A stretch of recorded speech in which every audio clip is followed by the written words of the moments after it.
For no reason.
are you right now?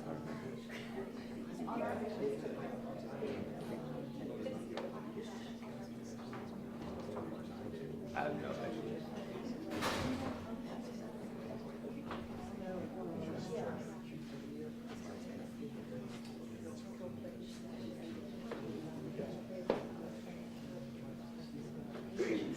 It's a nice status. I can stay here. Yeah, there's no 7 p.m. Because of the traffic. I just read the email.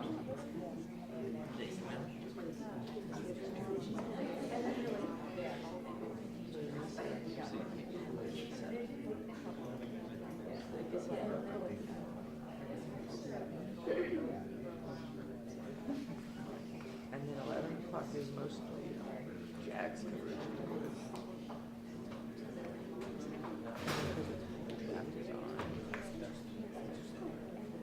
Huh? Well, tonight, because the draft, because he'll be like 5. Today, like be a block. But the draft, where? It's well, it's in Chris at the Jack Stadium. They're doing like a watch party. Yeah. But like the drafts in like Chicago or something. No.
Please be seated.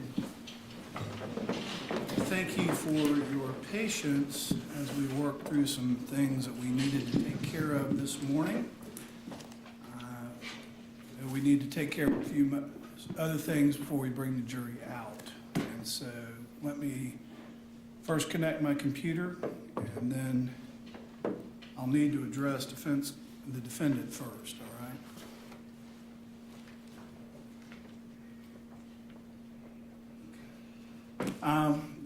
Mr. Chipperfield, are we still going forward with the things we discussed? Yes, sir. All right, then Mr. McDowell, I need you to stand. Madam Clerk, will you swear the defendant in, please? Yes, Your Honor. Do you solemnly swear or affirm the testimony you're about to give is the truth, the whole truth, and nothing but the truth to help you God? Yes, I do. All right. Mr. McDowell, it's my understanding that there is a request by you for me to reopen the evidence in this case so that you could provide a sworn statement to the jury. Is that true? That's correct. I'm willing to do that, but I have to make certain at this point in time that this decision by you and this request is being made in a manner that it's an informed decision, that's voluntarily made without any coercion. Do you understand that? I know what I'm doing, yes, sir. All right, well, I have a few questions for you, okay? The statement, from what I understand, has a high probability that it will support the aggravating factors in this case and may negatively impact the mitigating evidence that has been presented over the last week. Is that true? Yes, sir. You understand that? Yes, sir. And knowing that, you still wish to provide this statement to the jury. Yes, I do. All right, it could also increase the likelihood that the jury will vote in favor of death. Do you understand that? I understand. And knowing that, do you still wish to read this statement? Yes, I do. And it also could also increase the likelihood ultimately that the death penalty is imposed in this case. Do you understand that? I do. And knowing that, do you still wish to enter your, read this statement? Yes, sir. Have you spoken with your attorneys about this? Have one. Yes, sir. It's my understanding, and I'm not disclosing any attorney-client communications here because I haven't been made privy to those discussions, but I have been told that they have counseled you against doing this. I can imagine very much against it as well. You feel it's what you need to do. Correct. Okay, and has anyone threatened you to get you to do this? Is anyone forcing you to do this? Not at all. Has anyone coerced you in any way by making any threats or any promises to you? No, quite the opposite of that. All right. Has anyone guaranteed you a more favorable outcome in terms of a decision for life over death if you read this statement? No.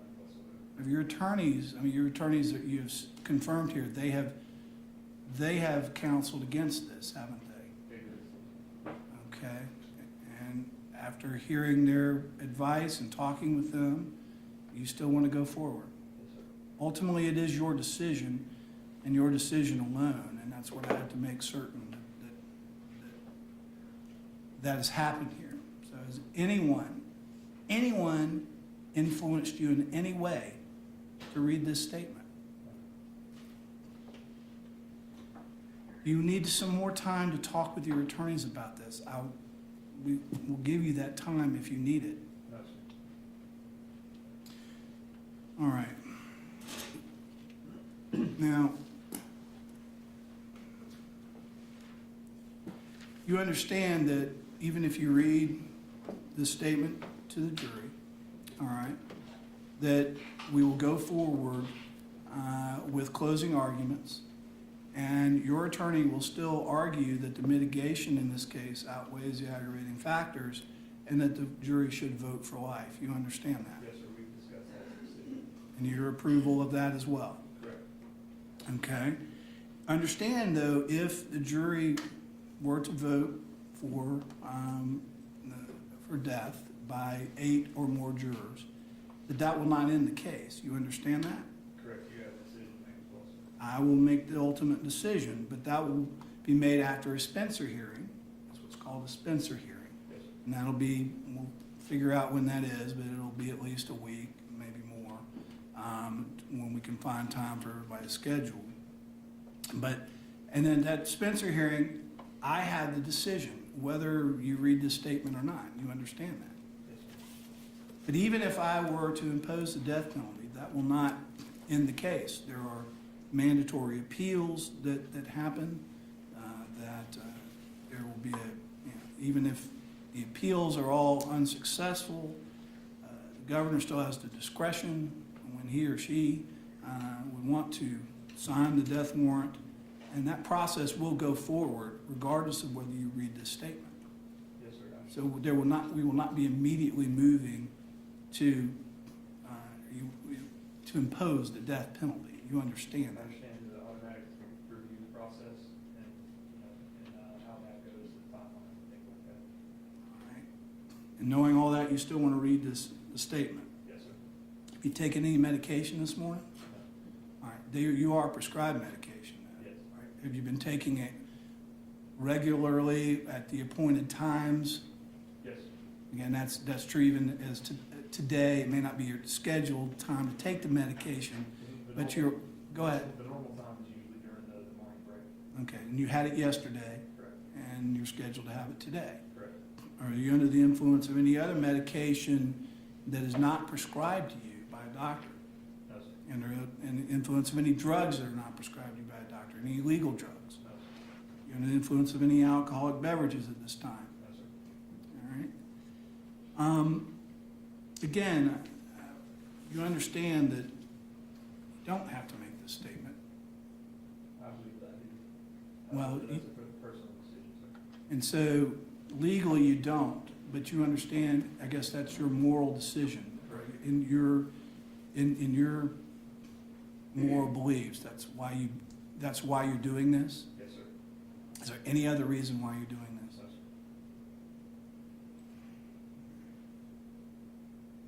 James? Counsel? Stay satisfied with that. Defense? I have nothing to add to that. All right. Last chance.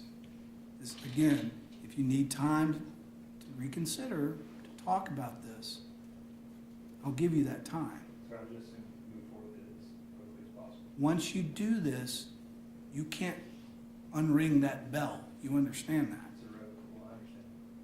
And it will most likely support the aggravating factors in this case. Yes, sir. And it will undermine any of the mitigation. I'm not saying that it eliminates the mitigation, but it will cut against or undermine the mitigation that your counsel has put forward here for the last week and has spent years detailing. You understand that? I and it will increase the likelihood that a death penalty decision will be made in your case. My concern is more doing what I believe to be the right thing than the penalty itself. All right. Well, I have observed the defendant throughout these proceedings. He is well aware of what's going on and understands the proceedings. He is competent to make these decisions. And I find that he has freely and voluntarily made the decision to read this statement with a full understanding of the nature and consequences of what the statement may bring. I'm going to reopen the testimony in this case, or the evidence in this case.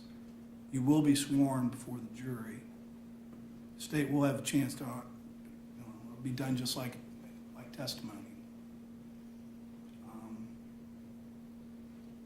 But I will allow you to do it. All right. You can have a seat. One thing I do also want to talk about for the record is we spent some time, obviously, getting the instructions ready in this case. And all the mitigating factors that the defense submitted, I asked them to redo them and regroup them and kind of organize them a little bit better. Last night when I was comparing the two lists, there were a couple of items which I wanted to make sure that the defense did not want in there. I had sent an email to both sides, just bringing it to their attention, and I wanted to go ahead and make sure on the record that the defense is okay with what we have and does not wish to add any more mitigating factors. So, Mr. Chipperfield, you got my email last night. I did and responded to it, Judge. I'm okay with what we have. All right, and it just really, I'll probably just put the email in the record so that we know what the discussion is. I mean, everything's in there, but I didn't know if you wanted to add the one, murder was committed while it was under the influence of a mental or emotional disturbance. And I mean, it's there, but I didn't know if you wanted to add that specifically or not. No, sir, I'm content with what we have. All right. Anything else we need to address, counsel? Nothing more than All right, and then let's bring the jury down. Are they out there? Or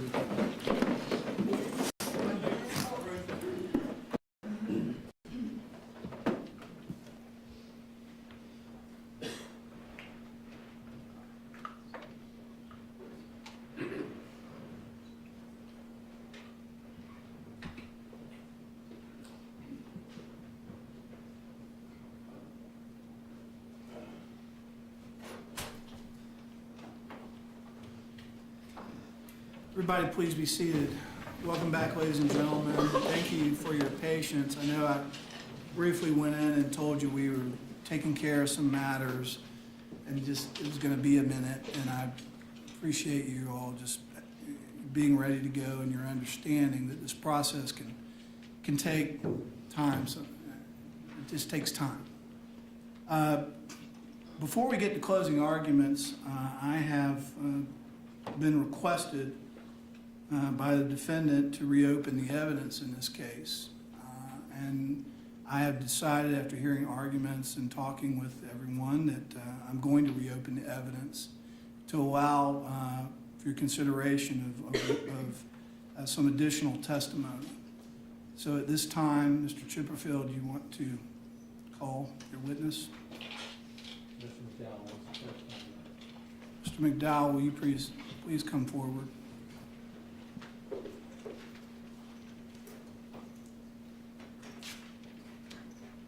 you solemnly swear or affirm the testimony you're about to give will be the truth, the whole truth, and nothing but the truth, so help you God? Yes.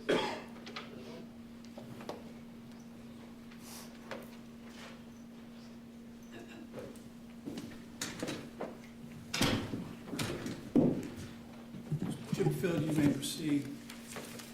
McDowell, would you state your name? Patrick McDowell. You written something you want to read to the jury? Yes, I do. I want to preface it by saying that a lot of this is a rehash of what I said during my earlier testimony, but a lot of it isn't. And I'll be honest, it's a little inflammatory and it's a little more angry language than what I said before. Also, some of it's pretty graphic, but my intent here is to give you the full information, my mind state. I don't think that sitting and listening to everybody try to excuse what I did and try to minimize all of the things that were going through my mind and what was affecting me at the time was the right thing to do. So against my attorney's advice, I'm going to clarify a lot of things that I know is probably not going to have a good effect on my case, but this is something that I need to do, so I'm just going to go ahead and read this. First, I want to say to Deputy Moyers, loved ones, and fellow officers, I'm sorry for what I've taken from you. I wish more than anything I could bring him back, and if my death could have done it, I would have made that trade years ago. We wouldn't be here today. This is not a plea for sympathy or for my life, so bear with me, please. This is a statement of truth because I believe I owe it to all of you people that I've hurt. Can't give back what I've taken, but I can try to help you understand why this happened and help you get the justice you deserve. Listen to everyone try to make sense of what I did, explain it away, and blame it on anything but me and my selfish disregard for that man's life. It's made me sick to think of letting others speak for me without doing the right thing and speaking to all of you like this myself. Killed a hero, a deputy who was doing his job and doing it so well that he took one look at me and knew I was up to no good for no other reason than I wanted to get away and be left alone. He should have left me alone. He shouldn't have followed me, and he should have backed off when he sensed that something was wrong. He was clearly not the kind of man to allow bad people in stolen cars full of stolen guns and drugs, people with active warrants who were so high that reality and conscience were abstract concepts, run around in his community unchecked. Instead, he put himself in harm's way between a criminal and the people he swore to protect, which is between me and all of you. For that, I shot him and I left him there to die. There's no worse tragedy, no worse crime, and no worse person than the creature who is capable of doing something so brutal to a good man. I do not deserve to live a long life in a place full of people who will praise and revere me as a cop killer. I deserve what I gave him. He deserved better, but I do not. Let me be clear. This is not a plea for my life or for my death. This is a plea for justice for Deputy Moyers and his family. I've listened to the same witnesses, the same experts, the same evidence as all of you have. And I'm not convinced. Nothing I've heard in this courtroom mitigates the fact that I decided months before the shooting that I'd never again make the mistake I made when I was arrested in Georgia in a van full of stolen guns and drugs again, mind you, and let the police take me, that I would kill whoever tried if I had to, that I went around with this mindset all the time and followed through when it happened. I decided I would kill him if he tried to take me to jail before I even got in the van at the gas station. I lured him toward a dark, secluded area, and when he blue lighted me, I kept going until I found a good spot. I kept the van in drive with my foot on the brake. I brass checked my pistol before situating it in a concealed spot with quick, easy access. I tried to lie my way to freedom. When that didn't work and it became clear he was going to try and take me, I shot him in the tee box and leaned out to dead check him with two more well-aimed shots to his spinal column. I left him there in the street, brain dead and bleeding, for his friends to find. I never once considered his life at all. I just killed him to get away. I want you to consider the message you're sending to all the would-be cop killers like me out there, not to encourage the senseless killings of your protectors like this. Don't show them that killing a cop is a viable option if they want to escape arrest with only the minimum penalty if caught. If someone killed my stepdad, my brother, and my friends who are cops in such a cold, selfish, and callous way, I'd want them dead and to hell with whatever excuses they present to explain it away. I can't live with the thought of the murder I've committed being overshadowed by my life, my military service, my traumatic experiences, or my drug use. I don't want to die, but why should what I want matter? I let this trial go on because I thought maybe I could be convinced that I don't deserve a harsh sentence, but I was wrong. I gave my testimony and I listened to people comment that I'm remorseful, so I should be allowed to live, and that sickens me. Now it's okay because I feel bad about it. Make no mistake, I am sorry and I hate myself for what I did, but that's simply not enough to outweigh the aggravators by any imaginable standard. The Moyers family deserves justice. Ivy Carter deserves justice. Deputy Moyers himself and his fellow officers deserve justice. I don't want your mercy, and I definitely don't deserve it. I can't take away the pain I caused, but I can pay for it, so make me pay for it.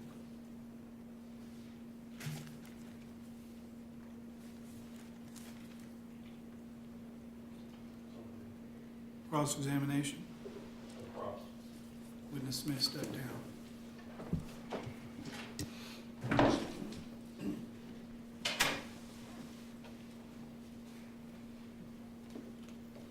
council ready to go into closing arguments, or does everyone need a moment?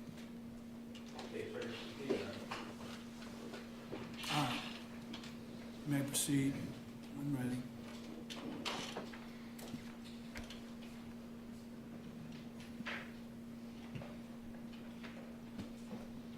May it please the court, counsel, members of the jury. Interesting what we just heard, huh? I'll be honest with you. Spent all last night laboring over a closing argument. I swear to God, the defendant just gave it.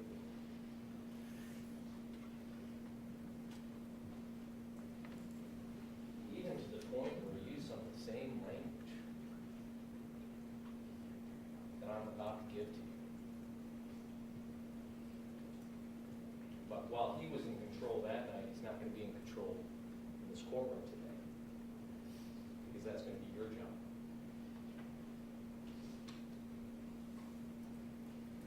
He was high, driving a stolen van, with guns and drugs in the car. He wanted, and like he just told you from that witness stand, he was never going back to jail, and he was prepared to do whatever was necessary to ensure he would never go back to jail. Even if it meant killing a police officer, despite the fact that his stepdad and his brother are law enforcement. Nothing mattered in his mind. In 5 minutes on that witness stand, he undid everything that the defense presented to you over the last 7 days.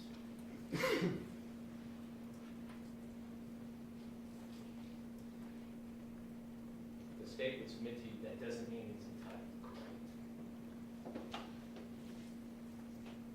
because he accepts the harsh reality of his actions.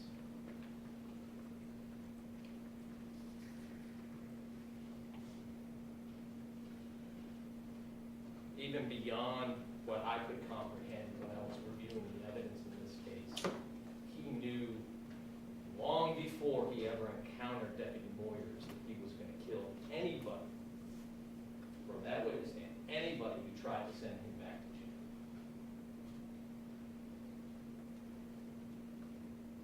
But that night, he was calculating. He wasn't high. He knew what he was doing. Gives him a nod to give Deputy Moyers a little sense of security when he walks out of that convenience store. Taps his brakes to see if what he suspects is actually true, that he's going to follow him out. I always suspected that he lured him out into that dark roadway. See, the state of Florida can't rely on suspicion. We have to rely upon evidence. He provides us that evidence for today. Beyond any doubt what his intentions were when he pulled over on the side of San Before Road. He prepared himself, checked his weapon.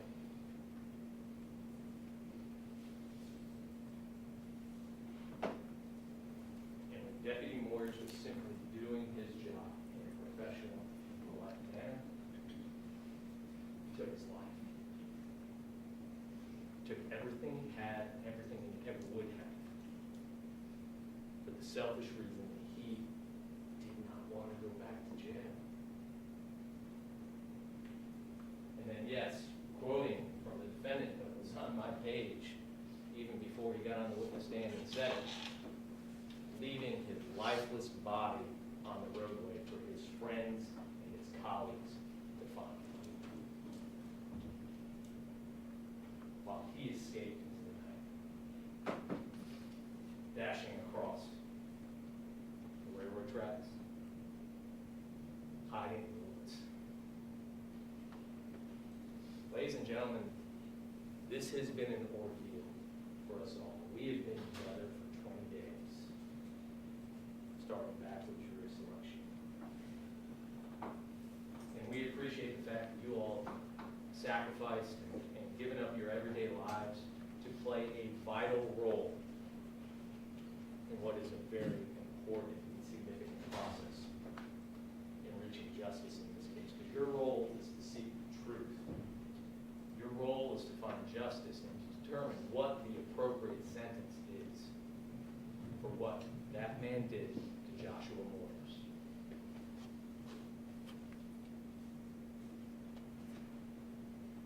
And there is a legal framework that's established, because we know, and we discuss this in jury selection, how hard it is to contemplate sentencing a man to death. And the law expects that, and we understand the significance of that decision. And that is why the law outlines a specific process. And I want to talk about this because the law and what the outcome should be is not what the defendant wants, what the state wants, or what the defense is presenting. The law is specifically outlined to guide you through this process, to see what is just and what is right for what happened in this case. And there is a 5-step process, and we talked about this a little bit in jury selection. The first, whether each aggravating circumstance that the state has alleged has been proven beyond reasonable. You don't need to write this down, because these are quotes directly from the instructions that the judge is going to give you, and each of you will have a copy of those instructions when the court instructs you. So you can just listen and understand in advance as to what your thought process is going to have to be. But the court will provide these instructions to you. Whether one or more aggravating factors have been proven beyond a reasonable doubt, and whether or not an aggravating factor or factors exist beyond a reasonable doubt sufficient to justify imposition of the death. Simply put, you all finding that aggravators exist isn't enough. You have to find and understand from the law and the evidence that it's sufficient to impose the penalty of death. Whether any mitigating circumstances have been proven by the greater weight of the evidence, and then finally, whether the aggravating factors outweigh the mitigating circumstances.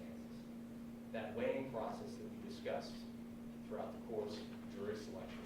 Could you give meaningful consideration to both aggravation and mitigation to determine what the appropriate sentence should be?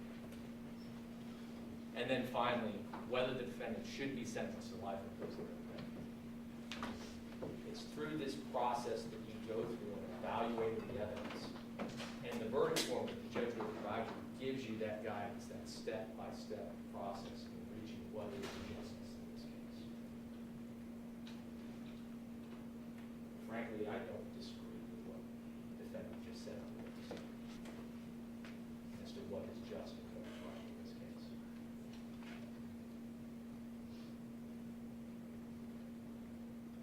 The first step is, have we met our burden? Has the state of Florida proven to you all, beyond to the exclusion of reasonable doubt,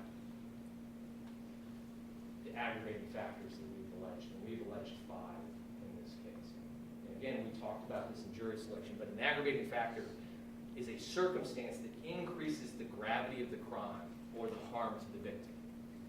And these are outlined by law. We don't make them up. We don't create laundry lists. The legislature has dictated what must be present before this defendant is even eligible for the death penalty. And we have alleged 5 in this case. And if you remember back to opening statements, Mr. Huban sort of foreshadowed for you in reviewing the evidence and testimony in this case, both in aggravation and in mitigation. He wanted you to remember 2 things: the how and the why. But I'm going to ask you to remember a 3rd. It's going to be the how, the why, and then the who. Who's involved in this case? Both the defendant and the victim. Because it matters. And it applies to certain aggravating factors. Who committed this crime? Patrick McDowell. And what do we know beyond any doubt in this case? We heard from his probation officer. May 24th, 2021, he pled guilty and was placed on felony probation for stealing from his grandparents.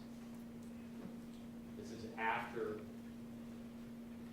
going to Veterans Treatment Court and then going to jail in Georgia and then being rejected out of Veterans Treatment Court. He comes into court and he accepted a probationary sentence. And he was on probation at the time of the offense. And that is a statutory aggravating factor that has been proven in this case. You have the probation order and evidence. But more importantly, you heard the testimony from the probation officer as to what restrictions are placed upon him. And why is that important? Why does that give more gravity to the crime that's committed? Because he's already been given a chance.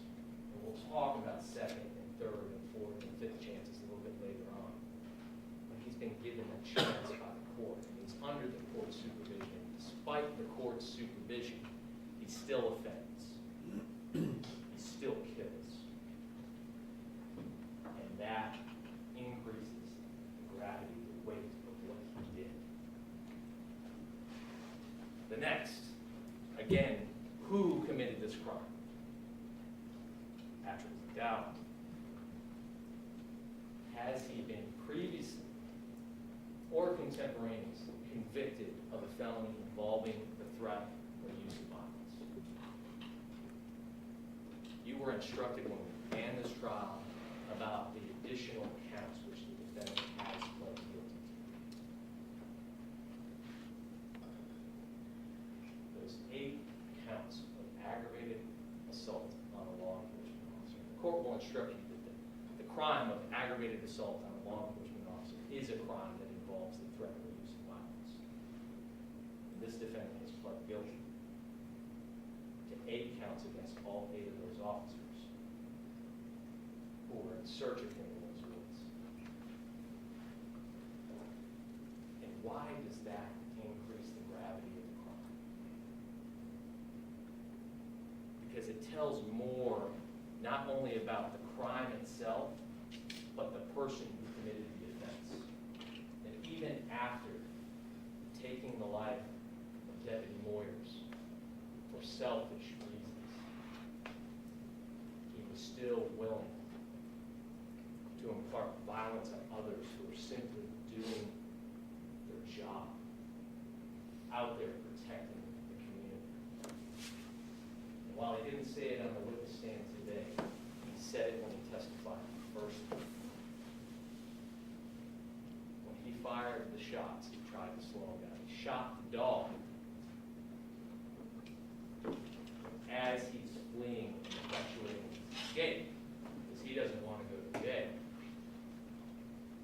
He fires that shot. The threat of violence to hold them in place to effectuate his escape. He admitted to this aggravating circumstance. He admitted to these actions.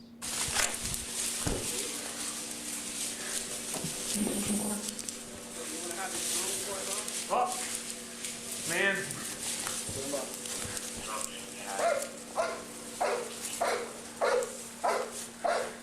I'm letting him search. Come on. Come on, get him out, everybody. Come on, come on.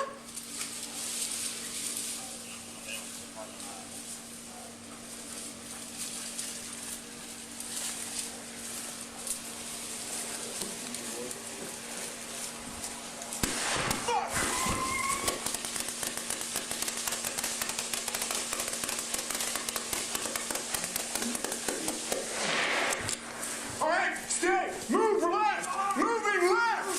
Stay now. No, stay. Jason, Jeremy, with me. We move right. Keep on him. We're moving right. Chaos here. Here, buddy. Stay here. Is that him? Chaos, come here, bud. Chaos.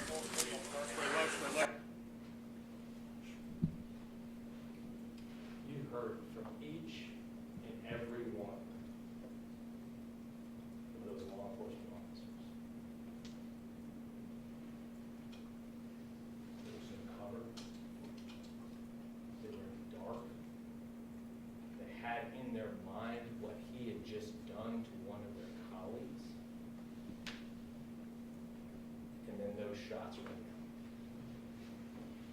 each and every one of those heroes was in fear for their life.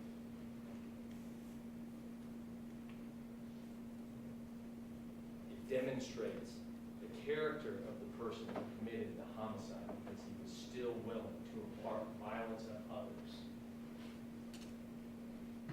still to avoid going back to jail.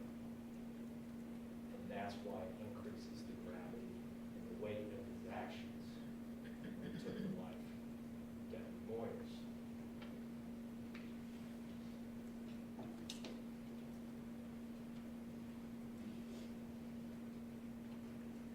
This is cold, calculated, and premeditated. The first-degree murder was committed in a cold, calculated, and premeditated manner without any pretense or moral or legal justification. Cold means the murder was the product of calm and cool reflection. Calculated means having a careful plan or prearranged design to commit murder. I'll be honest with you.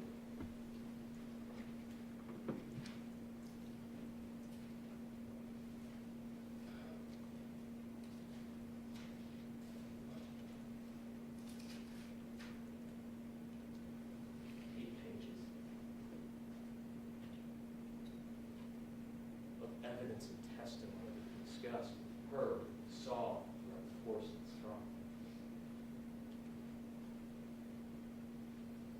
I don't know if I can do better than what he said on the witness stand this morning. But he did leave out some things, so I'll go through with you how calculated this murder was. I didn't know he'd been thinking about it for weeks. That's in his mind, right? The one thing we can never establish with evidence is what's inside a person's head, right? Definitively, unless they tell us. But what we can do is we can infer based upon the actions that they are committing. What are they doing that shows us that insight into what's in his mind? And what do we know about what was going through Mr. McDowell's head? He actually said it. Like I said, it's almost as if he stole my closing argument this morning somehow before I came to court. He was facing 30 years in jail in Georgia, and he never wanted to go back. And he found out about that in July. Over a month and a half before this murder. And it was on his mind, and he was thinking about it, and he knew he did not want to go back to jail. Interestingly enough, and this is just a little piece of evidence, it's just thrown in there, and when you catch it, you realize, again, this shows sort of the intent behind what was going on. Do you recall Mr. Ginger? Dale and Ginger testified from the witness stand. He was the employee who was a civilian employee who worked at the Jacksonville Sheriff's Office and worked security with this defendant. Just a nugget of information. You have to be alert. You have to catch it so you hear it. It goes to show how calculated it is. He said the last time I heard from the defendant was sometime in July. He was contacting me about getting it done.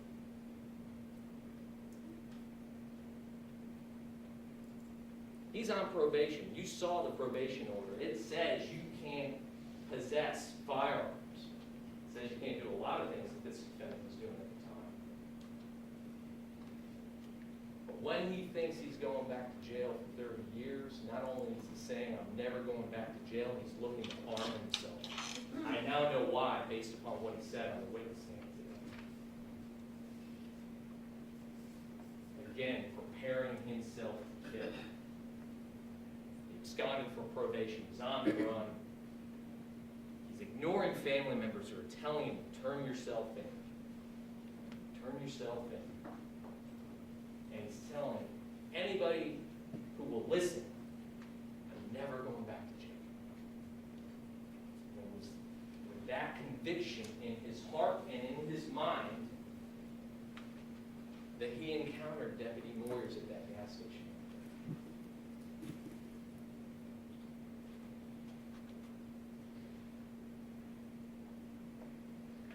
Deputy Joshua Morris was just doing his job.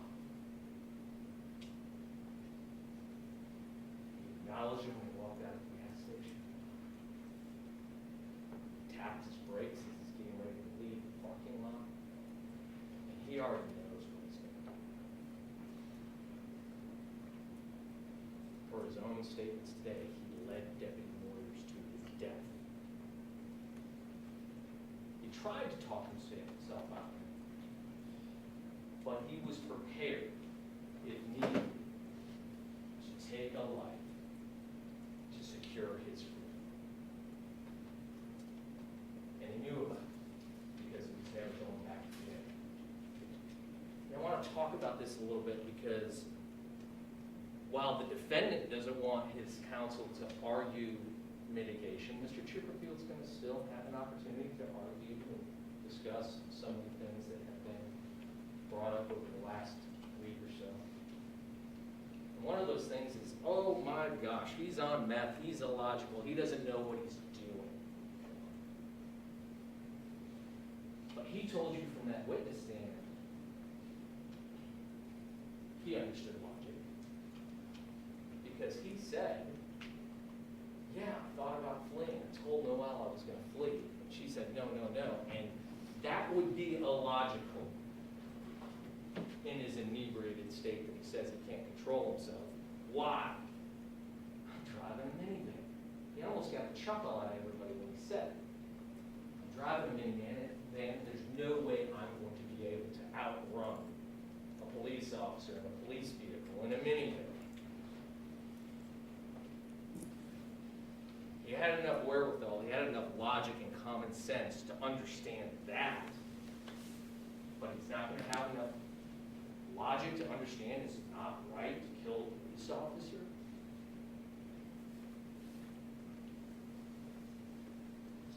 He knew enough and he was logical enough to understanding his mental state, to understand I can't outrun Deputy Moyers in the minivan, so fleeing is not an option. That's when he prepared himself to kill.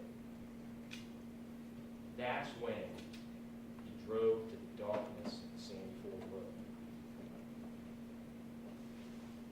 He took his baby, I think he referred to it as when he was communicating with Mr.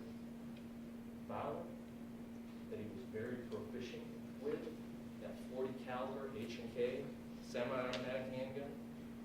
And he took it from being underneath the console, sort of in the holster underneath the console. And before Deputy Moyers approached the vehicle, he took that gun. He checked to make sure that it was around in the chamber. It's what we call a press check. Again, logic is in play. Because if you're not logical, you're not thinking, you're not aware of what's taking place, you describe the gun you have there. Who cares if there's a round in the chamber? If there wasn't, he's just going to point the gun at Deputy Moyers, pull the trigger, and nothing's going to happen. But he made sure he had enough sense about it, despite his decision to ingest narcotics. He had enough sense about it to make sure that when he pulled that gun and pulled that trigger, he was going to get the result he intended. Because he was never going back to jail. And then he tried to lie.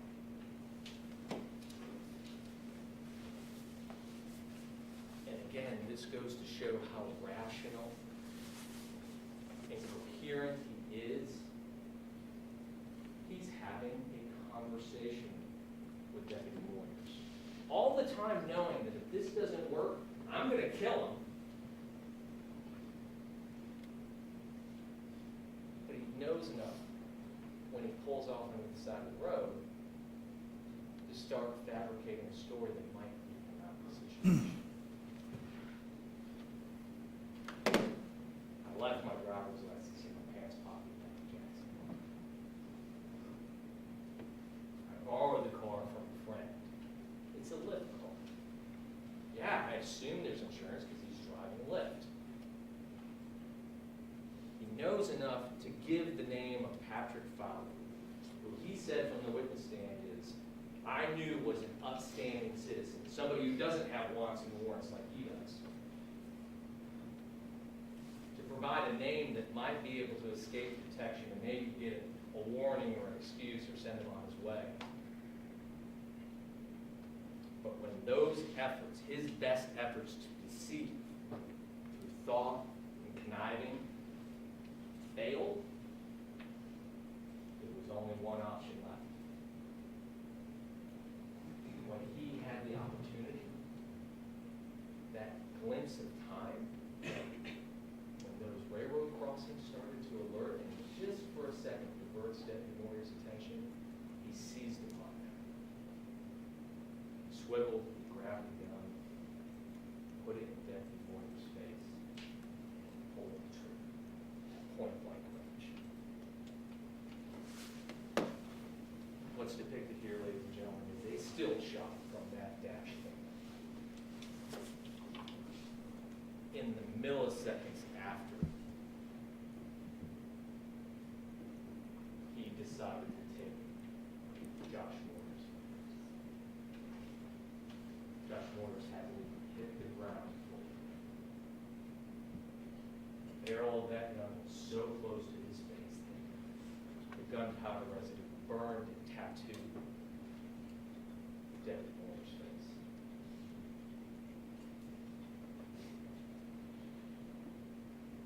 But inflicting that mortal wound, which Dr. Patrick said he would not have survived, wasn't good enough for this defendant.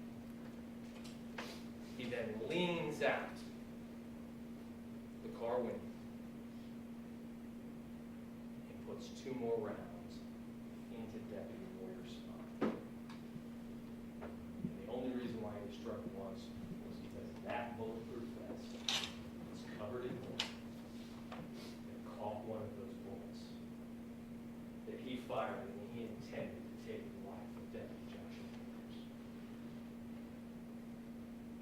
Why did he do it?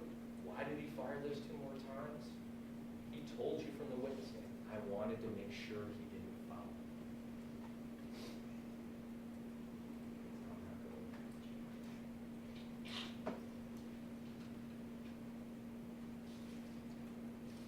He had decided what he wanted to do.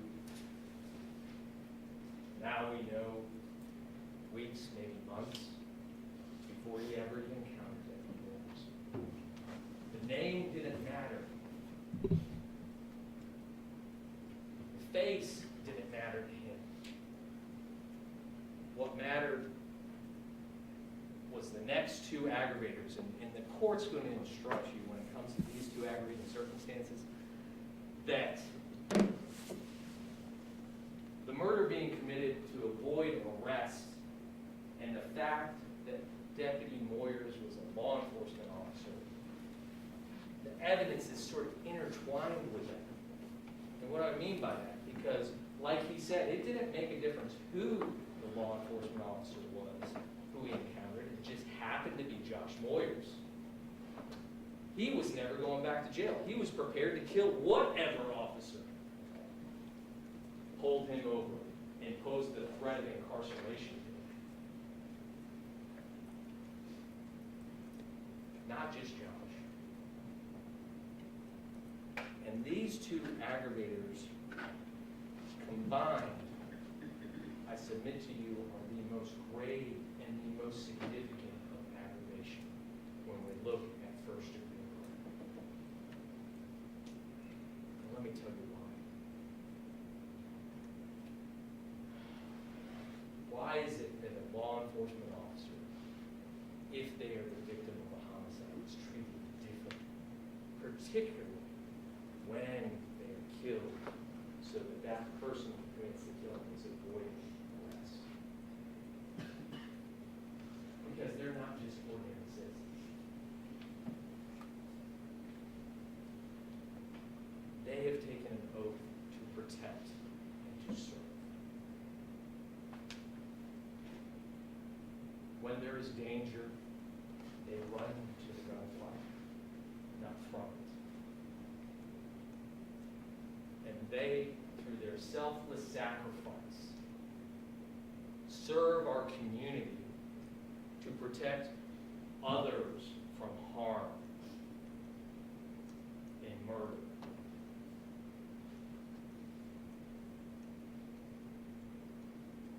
And that's exactly what Deputy Moyers did, that selfless sacrifice on the night he was killed. Because when a law enforcement officer pulls over a minivan on a dark road in Northeast Florida, he doesn't know if the driver is lost and just needs help finding his way, or if the driver is wanted, desperate, armed, with a stolen car, stolen guns and narcotics, and is willing to kill anybody who poses a threat to his freedom. That's every traffic stop. Similar to what we heard from the Triple Canopy people of every time a car came into an entrance gate without knowing whose friend or foe. It's that constant level of fear. It's that selfless service where police officers go out into the community and protect and uphold the law that elevates their standard as a victim. And that is what Deputy Moyers demonstrated the night he was killed. But he's not the only example of that. Each and every one of those 8 other victims of this defendant's violence illustrate in the most vivid way the sacrifice that law enforcement makes. Those 5 JSO canine handlers didn't know Deputy Joshua Moyers. They weren't in Nassau County. It's not their jurisdiction, but when the call went out and they arrived on the scene and they were informed of what happened, and an officer just brutally shot and was fighting for his life, these strangers to Deputy Moyers suited up, got their dogs, got their gear, and went out into that darkness looking for a killer, looking for a man who has already demonstrated his will and intent to kill anybody who gets in his way. You saw that video. You can hardly see 2 feet. They're walking out of that wood to look for a killer, to protect and to serve, and bring Deputy Moyers' killer to justice. Even more so, the 3 Nassau County deputies who moments before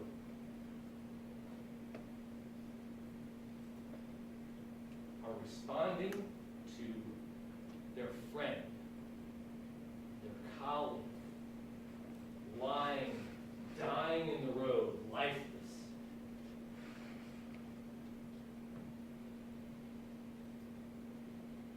They try to save his life. Deputy Cohen is performing CPR.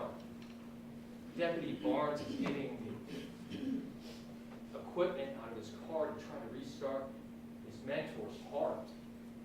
And in this effort to try to save their friend, and finally when he's escorted off by ambulance to the hospital in a futile effort to try to save his life, they have to flip the switch. They don't have time to grieve. They don't have time to mourn the loss of their friend and their colleague. They go to that dash camera. They watch the video. They determine who it is, who they're looking for, where they go, and they go after them. Without concern for their safety, they seek a killer who poses a threat to the community after witnessing what he had just done to their friend. It is that selfless service to the community that makes the aggravating factor of a law enforcement officer being killed, particularly to avoid arrest, so weighty and so substantial that I would submit to you that even if there was mitigation in this case, that nothing could outweigh that.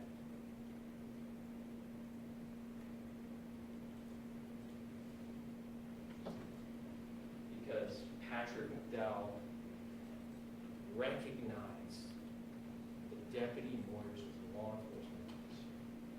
And in his words, I never considered his life. He only considered his freedom.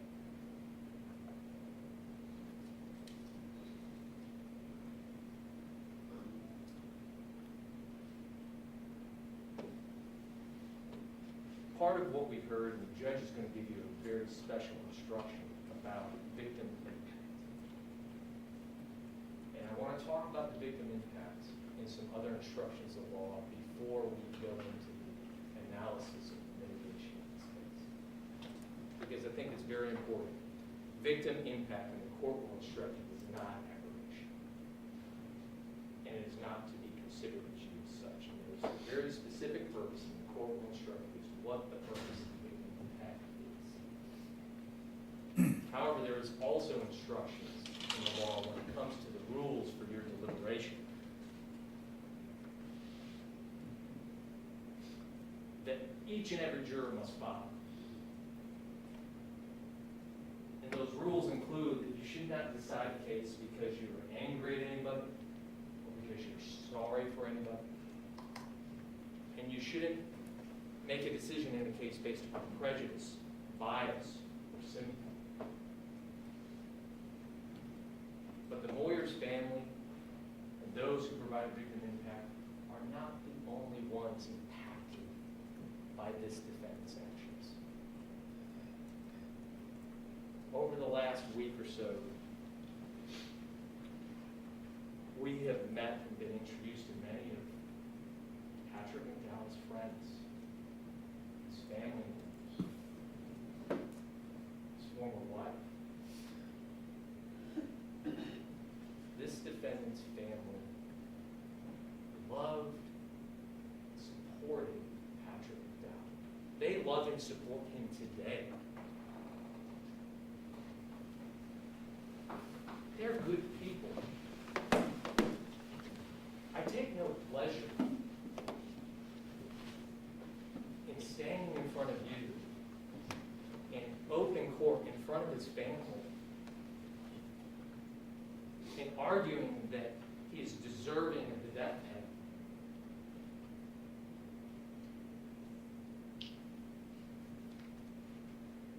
But it's my obligation.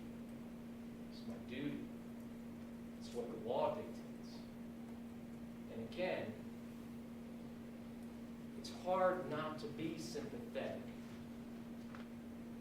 because they did what they could, but they couldn't stop. And they are good people.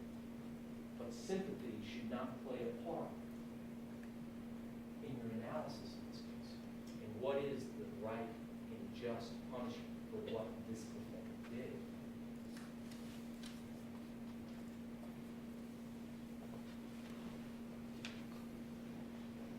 I want to transition now to mitigating circumstances. And we talked about this in jury selection, probably too much in your eyes at times when we were talking about how we were asking you to give meaningful consideration. But a mitigating circumstance can be any aspect of the defendant's character, background, or life that may indicate to you that the death penalty is not the appropriate sentence for the murder of Deputy Joshua.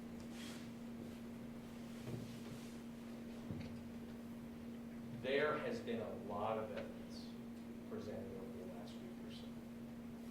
A lot of facts. According to what the defendant said on the witness stand, a lot of facts from experts that wasn't true.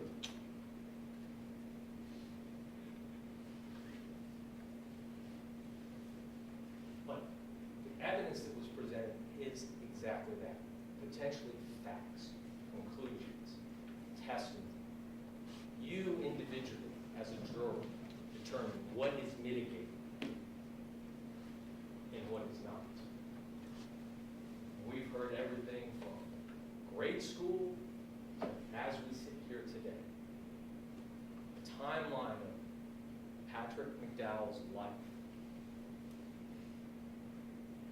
And in the instructions, I believe, if my count is right, there are going to be 24 outlined and enumerated mitigating circumstances to determine whether or not they have been established by the greater weight of the evidence. And again, I would submit to you that those 24 paragraphs that you can see in these instructions are facts that were testified to from the witness stand and exhibits and evidence. But that does not make it mitigation. What makes it mitigation is when you give that consideration, does it in fact somehow suggest to you that the death penalty is not appropriate? And so while we heard a lot of testimony about family, about grades, about employment, about drug use, I submit to you that there are a lot of facts that have been presented to you, but very little mitigation. Apparently the defendant agrees with me.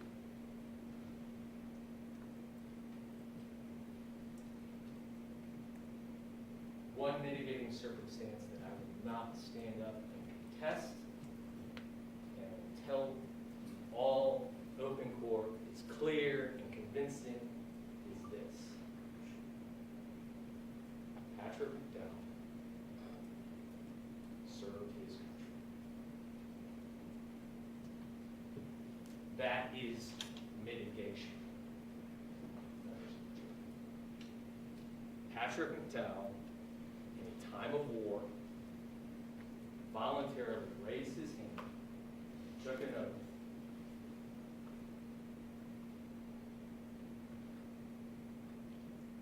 and served his country in the United States of America. Even beyond that, he was an exceptional man. He was promoted. He received commendations. He was assigned probably the most coveted radio operator spot in the battalion, the colonel's radio man.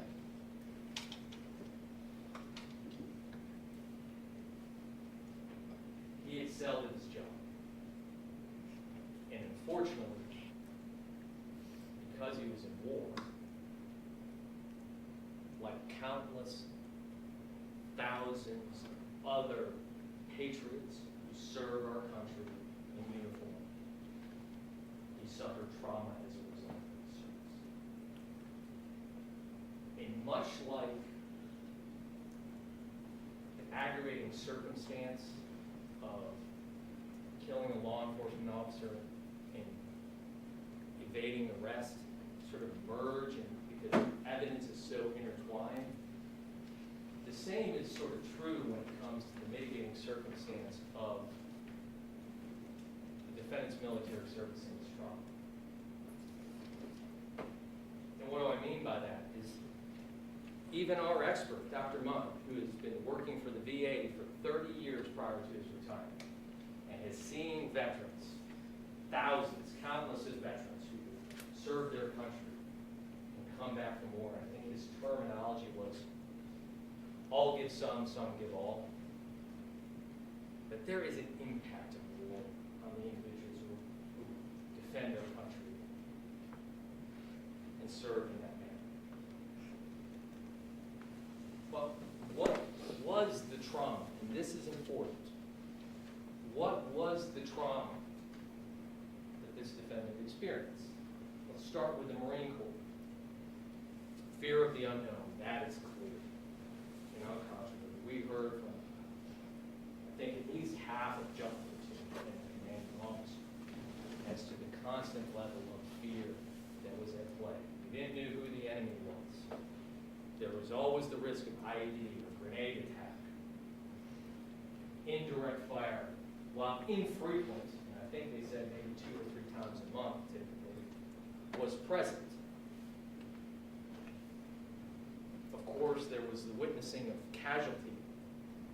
We know of at least 2 that this defendant was witness to. His colleague, who inadvertently shot himself in the foot in the MRAP. And then, of course, Captain Seipel. While he wasn't there, he assisted in the evacuation. Captain Seipel was struck by shrapnel in a rocket attack that hit the command center. So that is trauma. I'm not going to try to minimize that. What soldiers have to go through in a war zone is trauma. It's something that we here stateside, maybe other than first responders, maybe other than law enforcement officers, don't get to experience on a day-to-day basis. But what we know we didn't experience, he never was victimized by an IED. That was clear. All the jumping to explain. Never fired his weapon in direct combat. Troops in contact, kinetic activity, whatever terminology you want to use, never did. And 2nd Battalion, 1st Marine, never lost a Marine in the entire deployment. Not one. We heard of Blaine Lanning, who was a separate Marine from a separate unit, who was working with the police force and was killed by an attack. And nobody else. Nobody from Jump Platoon. Nobody from 2nd Battalion. We heard about other experiences that we now know, and we know definitively are false. This defendant never shot a child.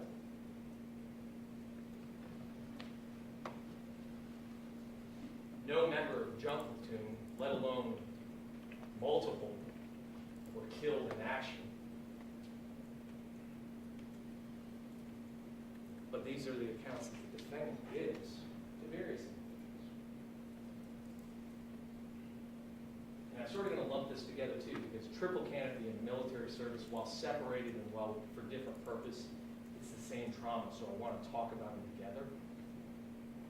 You know, this defendant went, and there is also service in serving in this capacity as a military contractor. It's a vital element to our military's efforts abroad, to have security personnel so that the military personnel can do what they need to do and not be worried about watching the gate. It's highly paid. I think one of them said I was getting shot at for $20,000. I might as well go back as a contractor and make hundreds of thousands of dollars. But, again, serving a service to our country and to our military. And again, what trauma did he experience there? Again, indirect fire continued, probably more frequent from what it sounded like. Even to the point where while he's on communications with his wife, a rocket or mortar goes off nearby and cuts out the communication. The threat of IEDs, car bombers, things of that nature, yet not experienced firsthand by this defendant.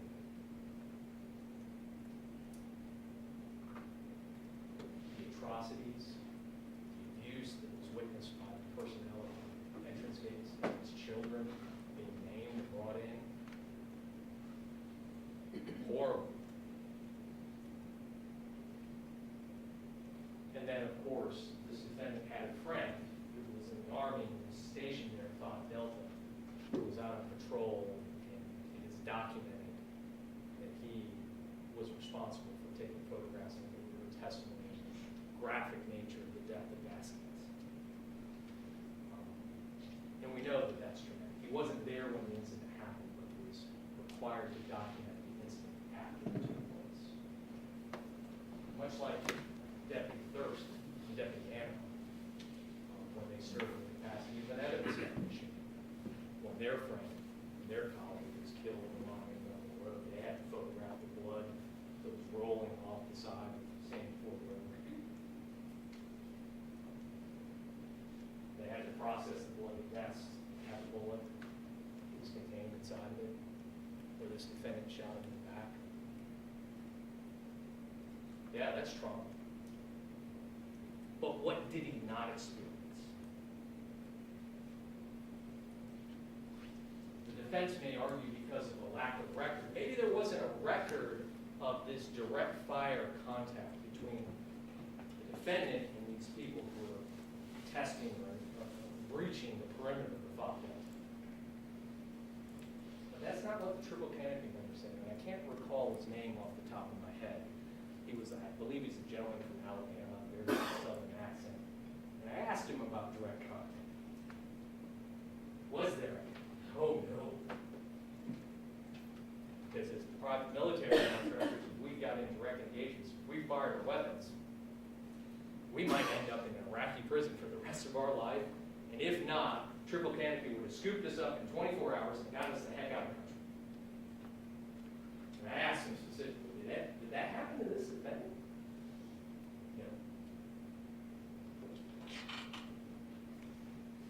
No. And I just asked, if it's not true, why fabricate? Why lie about it? And we heard a little bit about motivation to lie and how it was either concerning or not concerning to Dr. Motto yesterday. Dr. Motto had said that obviously if somebody's drinking a beer, having a discussion with somebody at the VFW, that perhaps the embellishment or exaggeration, even I think there's a term called stolen valor, just lying about what you did, that really is not overly concerning to me. I mean, people puff up amongst friends, amongst colleagues, maybe for personal benefit to make themselves look better. What he did say, though, was he said, in a forensic setting, when it applies to testimony or to court proceedings, that would be concerning. That would be concerning.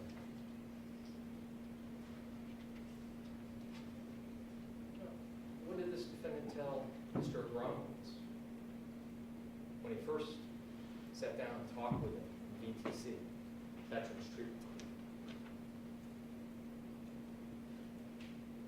His experiences in the Marine Corps. His convoy was blown up by an IED, false. Multiple members of jungle team killed in action, false. This is his mentor in Veterans Treatment Corps. What about his actions in Veterans Treatment Corps? When it comes to motivations as to why to lie. He told you that he was in a motel room after COVID in Zoom court for drug treatment. While in the corner, other people are still doing drugs and he's doing drugs. So he's representing on Zoom, he's clean, he's sober. And when he steps away from the camera, he goes back to his choices, his decision, what he wanted. Again, court said, deception. This may not be as important, but I think the defendant even said, I don't know why I lied about it. On the evening that he killed Deputy Moyers, at the time he was living with Brianna Toll.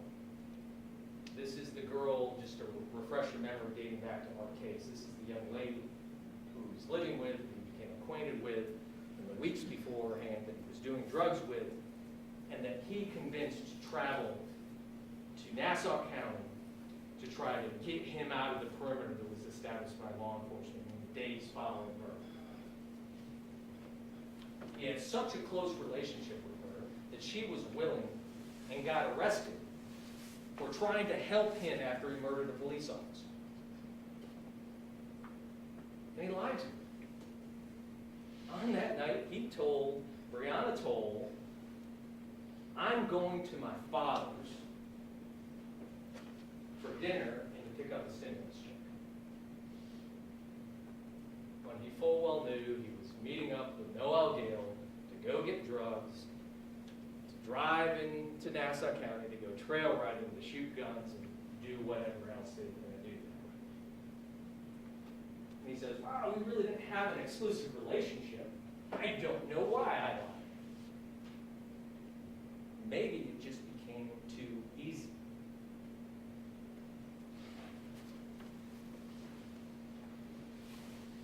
Perhaps it was because he wanted to bolster his experiences when he was lying about trauma. Like he told all 3 forensic experts, I engaged directly in triple canopy, discharging my weapon. People coming into Fog Delta. We know that never occurred. And it's unnecessary. It's sort of like the lie that Brianna told, because even the state's expert said he had trauma. But why are you fabricating? Why are you exaggerating the trauma? Well, we know why, because he told you, and I wouldn't stand here today. That had nothing to do with why he killed Deputy Moyers. It didn't have this nexus with his experts. That even he was disgusted with using that as an excuse for what he did in this case.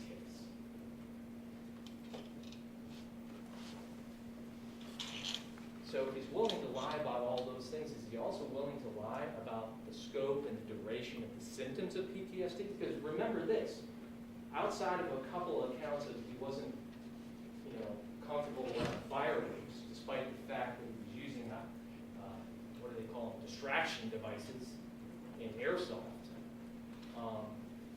and that he was having nightmares and bit his lip.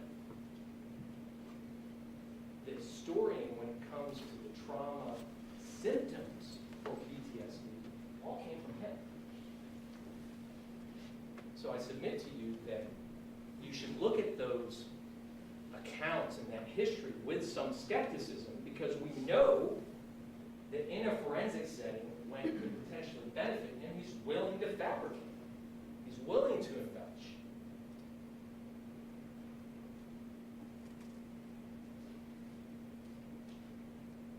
What we know for certain, even though Dr. Mata refused to agree with him,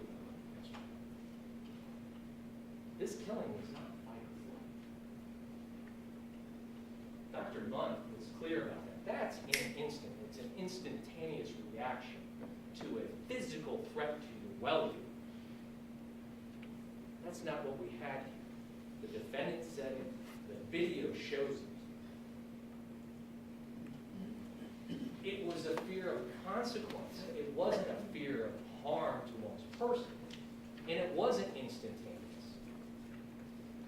It went far beyond that with the defendant's own statement here today as to how long he thought and conceived his decisions to kill. Weeks, days, maybe months. But I think even more telling, and I wrote this down before he took the witness stand, even more telling is the first time he took the witness stand, when he told you, I'm going to fully explain what happened. Apparently he didn't do it because he had to clarify it to him. Amazingly enough, not once did he say the word trauma. Not once did he utter the word TS. Talked a little bit about meth. But he even here today told you he understood what he was doing. He was intoxicated, but coherent, understanding his actions. There is no impact and nexus between what trauma he experienced while serving this country and what happened on that roadside with Deputy Moyers. None whatsoever. And also, let's talk a little bit before we move on about dealing with trauma. Because how we deal with trauma, people experience trauma different. How we react to trauma, individuals deal with it differently based upon the choices we make. Because we are all the product of our own personal decisions. And as I've said, countless thousands of military personnel have served in a combat zone. And we heard from a large number of them during the course of this trial who served side by side with Patrick McDowell and experienced the same, if not more trauma than he did, because multiple of them served multiple tours during more kinetic activity in Afghanistan in a higher threat environment, and they suffered trauma. And they had impact from that trauma. But who did we meet? We met a defense contractor. We met a financial planner. We met a warden at a federal prison in California. We even met a charter boat captain. And I'm going to steal a phrase that I heard during the course of jury selection. This charter boat captain is an example not of post-traumatic stress disorder, of post-traumatic growth. That he took his experiences and channeled that energy and now serves other veterans who suffer from post-traumatic stress disorder and symptoms of trauma to help them get better. Because how individuals deal with trauma is a personal decision. Because an individual suffers from PTSD or suffers from trauma does not mandate that they will become a failure or that they will kill a law enforcement officer. Our failures and our successes are all based upon the decisions we make, how we choose to move on from the trauma that we experience as individuals. These individuals are capable of moving on and being successful. Thankfully, with thousands of individuals that have suffered trauma, our streets are not littered with dead law enforcement officers because of thousands of people who suffer from this. Because they make the choice to be successful. He made the choice to kill. And that's the difference between the Marines that testified on that witness stand and Mr. McDowell sits here at council.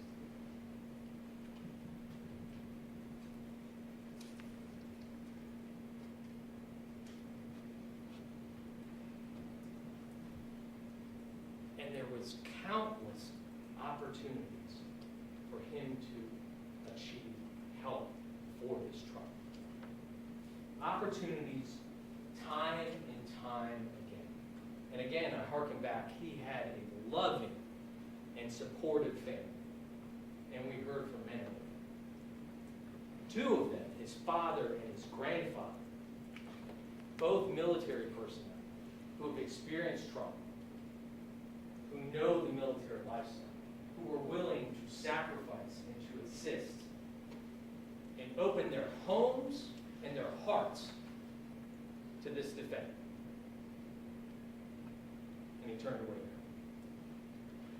The VA, he went to the VA, his dad took him to the VA. He had a provisional diagnosis. They set up counseling. And he got too busy. With school, with work, with newborn. They were available. And we know from Dr. Munt's testimony that there are programs available through the VA that give intensive therapy treatment for people who suffer from PTSD. His friends, his fellow vets, and then Veterans Treatment Court, which we heard a little bit more about, which is a program with both the state of Florida and the state attorney's office, defense, courts, mentors, a a diversion program to wrap around services around veterans to help them succeed. We heard about 5 Star. Again, another veteran services organization that without cost, other than to pay for the roof over their head, these services are provided. Transportation, employment counseling, mental health counseling, drug counseling. And this defendant had connections to both VTC and 5 Star through his family. They knew Colonel Love. His dad is a mentor in Veterans Court, and a success story from Veterans Court as to how valuable and meritorious that program is. Even his probation officers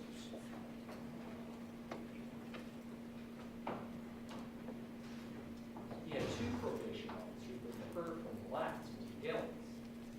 Their goal in probation is to assist him in succeed, to get him the help, to make him a productive member of society, not to violate him and send him back to jail. And he gave him the benefit of the doubt when it came to his employment and his location, his house, where he was living.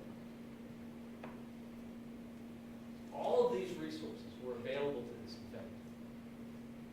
So even with the trauma that he suffered, there were resources available for him to get help. And time and time again, he turned his back on everyone. Most tragically, the last 3 times that he stood up and turned his back on some of his closest friends and family members. Patrick McDowell, only weeks before this murder occurs, sees him at 7 Bridges, sees his horrible condition, and offers him a meal, offers him a hotel room, and says, I will take you right now to counseling. We'll find you in-house treatment. I will get you the help. I will pay for the help that you need. And this defendant walked away. David Abramowitz, you heard from him. He is an incredible advocate for veterans in our community. And in July, right before this, he feared the defendant might be having a tough time. He tried to schedule a lunch. He called and scheduled and waited 2 hours for this defendant to show up. And he turned his back and he never showed up. Mr. Abramowitz would have done anything to help this defendant succeed in his treatment and his recovery. This defendant turned away. And tragically and most sad, his father. We heard from Mr. Gillens that his father had agreed in the weeks and months leading up to his absconding and his arrest warrant being issued that he welcomed him back into his home, providing him the love and support that he needs to get back. What was the last time he saw his son? His grandson Nathan was visiting in July. And Mr. McDowell went to go take a shower, leaving Nathan behind with Patrick. When he came back out from the shower, the defendant again turned his back on his father, turned his back on his son. Neither one of them saw him again until after he was arrested in this case. Countless time and time again, people reaching out, people who love him, people who care for him, people whose profession it is to get help for veterans. And he walked away and turned his back. And now, not him, but the defense will argue that that trauma experience, failure to get help, is a reason why Patrick McDowell should be sentenced to death.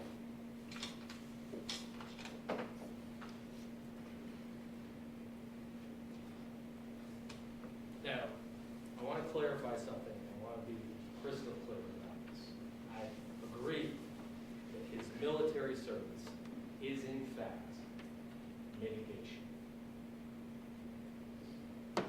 But that's not the only decision you have to make. You have to assign weight. And to assign mitigation weight, you have to understand and view the mitigation in the context of the crime that he has committed. And I would submit to you, ladies and gentlemen, it would be mitigation. His military service, the trauma that he suffered in service to his country, would be mitigation. And was considered both by the state and the court as mitigation for stealing from his grandparents when he uttered those checks. He stole thousands of dollars from his grandparents. And the state acknowledged that as mitigation and referred him to Veterans Treatment Court instead of normal prosecution.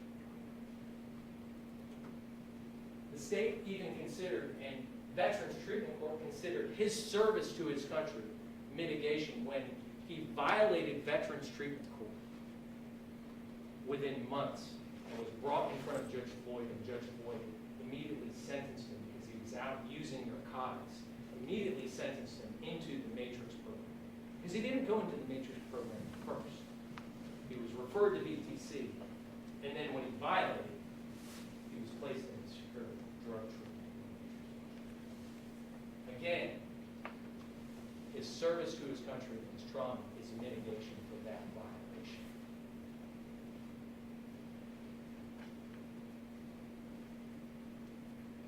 When he absconded from VTC,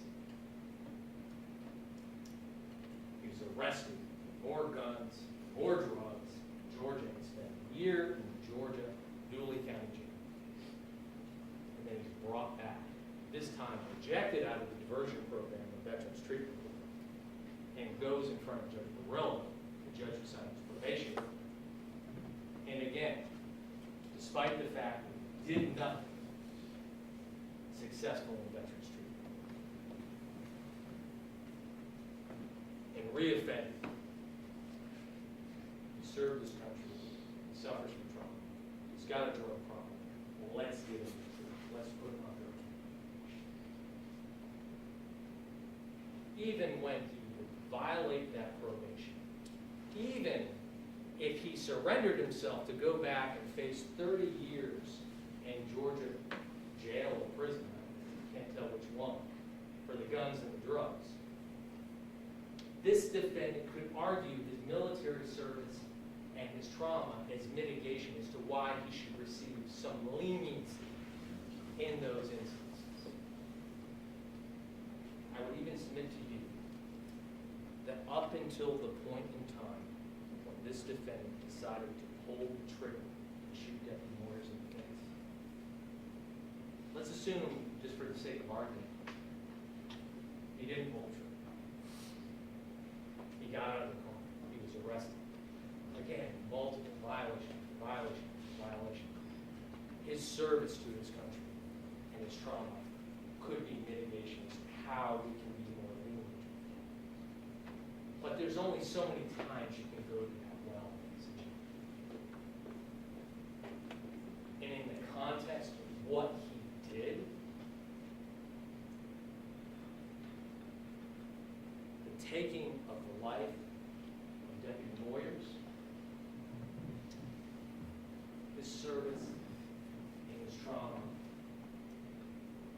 pale in comparison to the gravity and the weight of the aggravation of his crime. And cannot and will not sway the balance in his favor.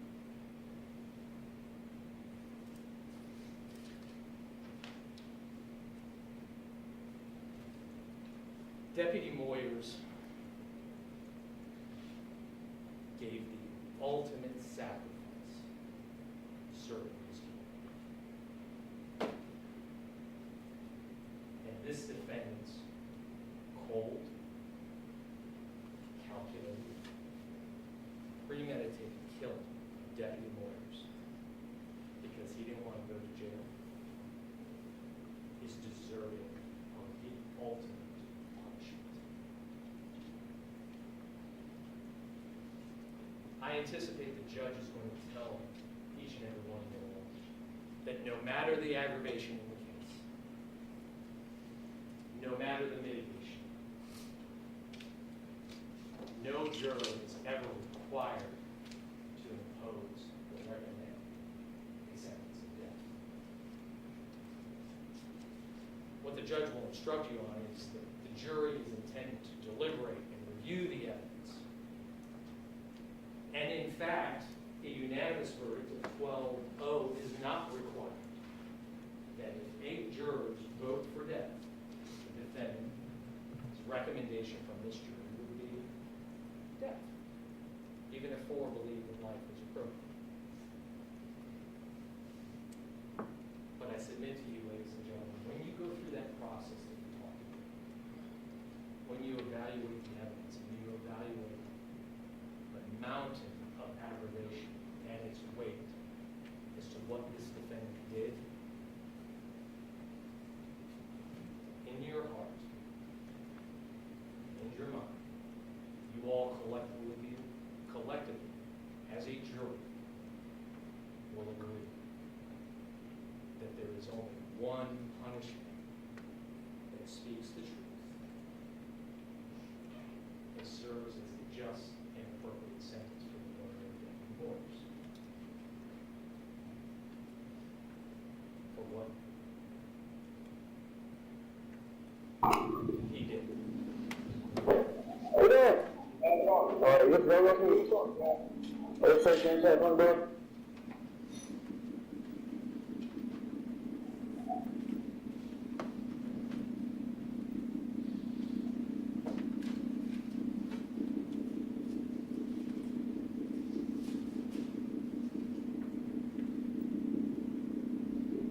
Yeah.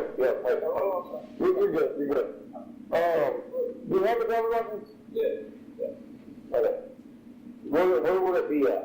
Probably at my house and stuff back from copy it. Okay. Are you from around here? Yeah. Okay. Does she have an ID on her? Okay. So you don't have your driver's license on you, bro? Okay. Is it suspended? Yeah. Everything's good with it? Yeah. I'll put that job in. I did it for in Georgia? Okay. I forgot to put the license. Okay. Do you have the registration in the car?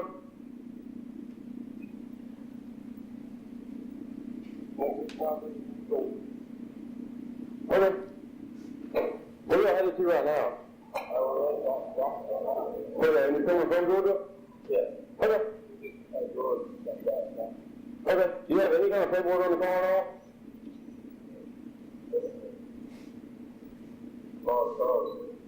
You borrowed it? Yes. Okay. Who'd you borrow it from? Okay, you know his last name? Okay. Where do you live at? I live on the north side, back there. Okay. Alright. What's your name, man? Who, what? No, you're good. What's your name? Patrick McDowell. P-A-T-R-I-C-K? What's your middle name? What's your middle name, man? And what's your last name?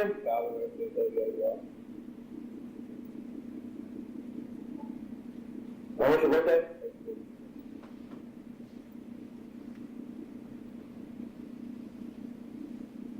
Well, 1 time. Oh, I'm sorry. 36 one out there. That's fine.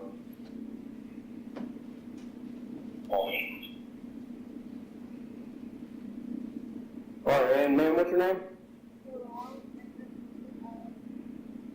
Hello?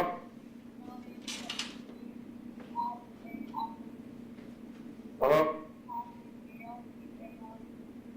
Jill, what? Okay. And what's your date of birth?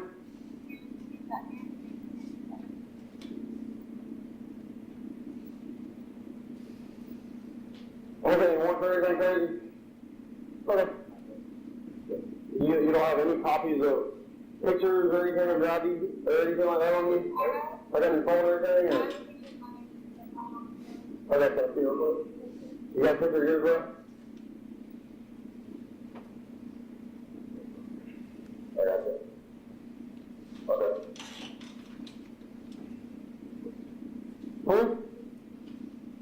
You're what now? That's fine, dude.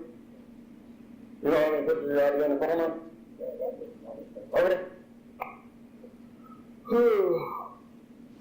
What did I had to make a Jacksonville for? Okay.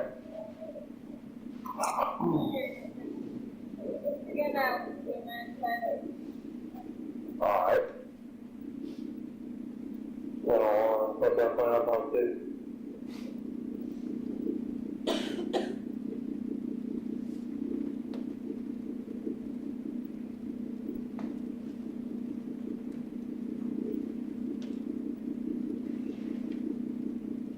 That's all. 400-625-977-220. Whitney Foxtrot, step one. Okay.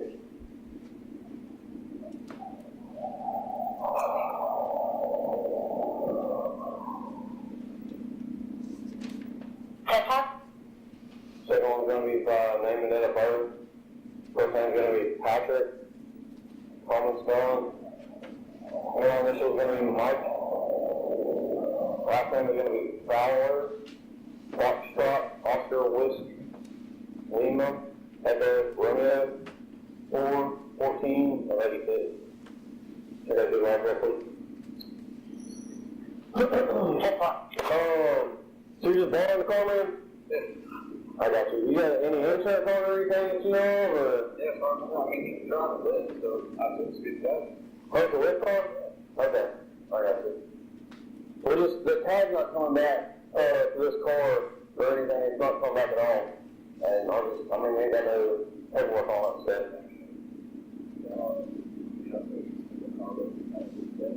Okay. Yeah, I got you. Is there any way you see how else I can take the VIN right here? Yeah. Alright. You have any guns or anything crazy in the car, man? No, just hang on it. Keep your hand on the jack for me if you don't mind. You got any guns in the car? Okay.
HQ, I got a gunshot.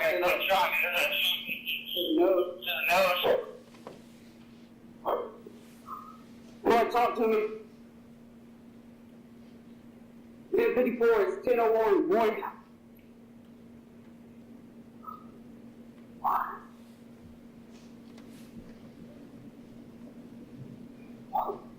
HQ, I don't have a pulse on it.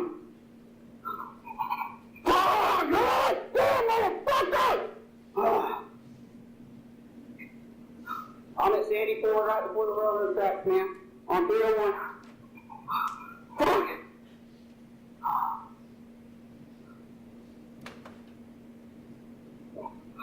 254. You ever saw that door I got here? Fuck! God damn it! God!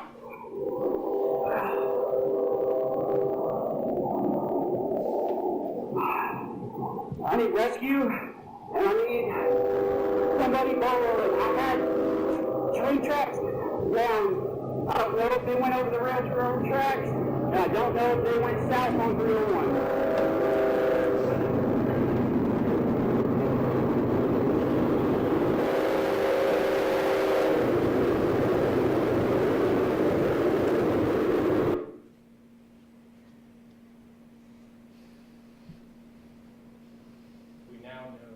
going through his head,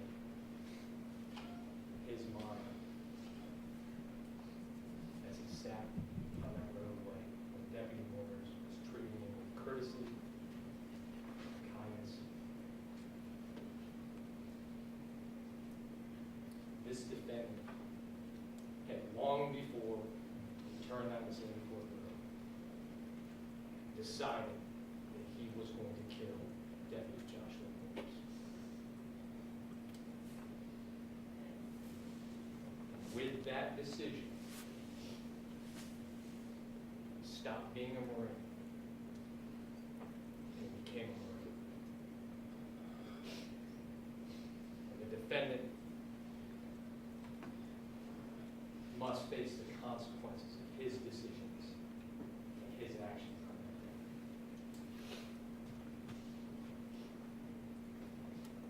During the course of this trial, we've heard a word thrown around about accountability. Accountability is the state of being held answerable for your conduct and your actions.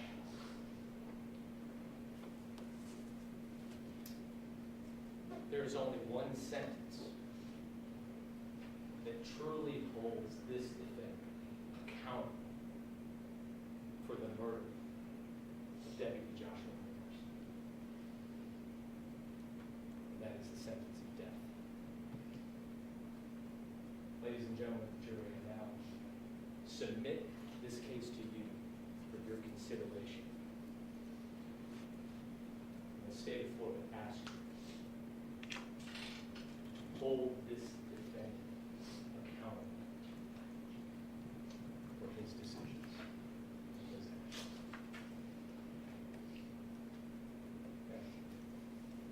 Okay. All right, ladies and gentlemen, I'm going to give you a minute to take a break. It's been going a while. Please leave your notes here.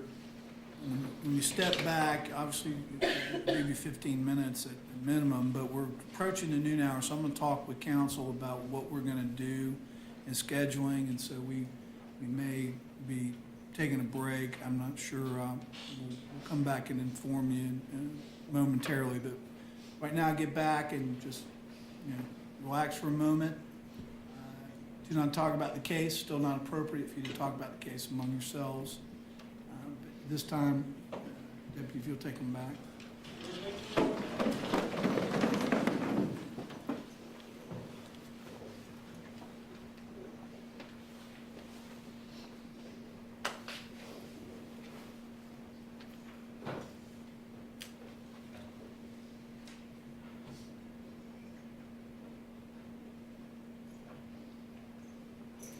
All right, jury's exited the courtroom. Everybody can have a seat. Sergeant, is food here? Food's already here? We can take a lunch break now, because I suspect you're going to be at least an hour, if not more. And so we can take a lunch break. They can have it in the grand jury room. So, we can do it there. They'll leave, and we can come back and finish. You all see a problem with that? Whatever the court's preference is. No, that's fine. All right, so what we're going to do is, we're going to take a break. We'll reconvene and start at 1 o'clock with the defense's closing argument, okay? Well, could we make it a few minutes after one, just to give us time to, he's trying to kind of revise our argument and also just. 1:15, okay? That's fine. All right, we'll reconvene at 1:15 for the defense's closing argument. All right, thank you. We'll be in recess until then. All right.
where all the older people we kept out in the hallway.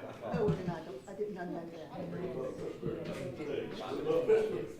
He's sleeping, leave him alone, he's taking a nap.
The videos on here, did y'all put those on?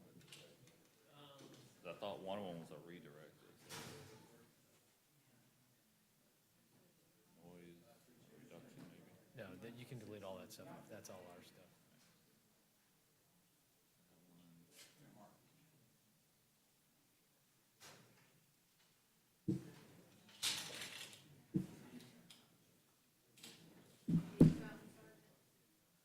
I was going through and go ahead and start deleting these videos off of here.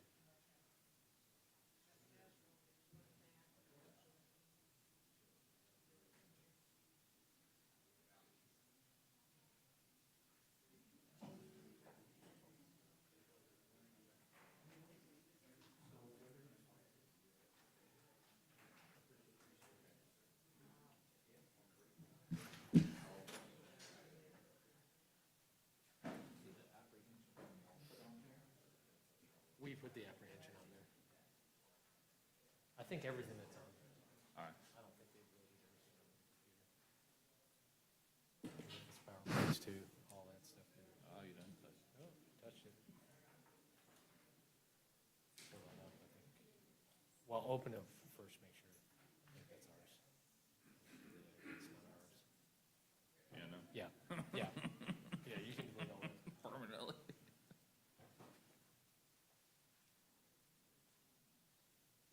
All right. I think that's good then.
I put theirs on too. I'm putting theirs on too, so.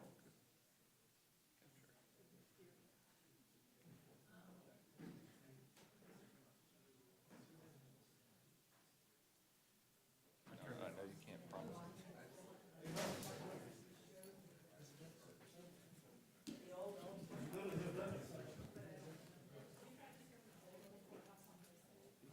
He's gonna sit there, you don't think?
All right, please be seated.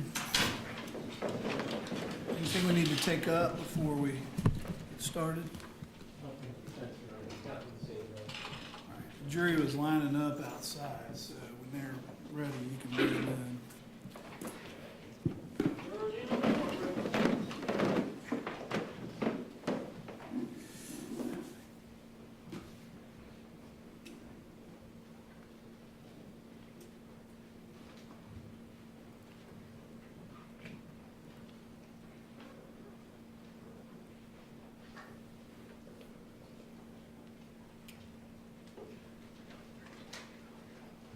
Everyone, please be seated. Welcome back, ladies and gentlemen. I hope that lunch was satisfactory and that you all had a chance to relax for a moment. We're now going to move to the second part of the closing arguments, where the defense has an opportunity to present their arguments to you. So, Mr. Chipperfield, you may proceed. Thank you.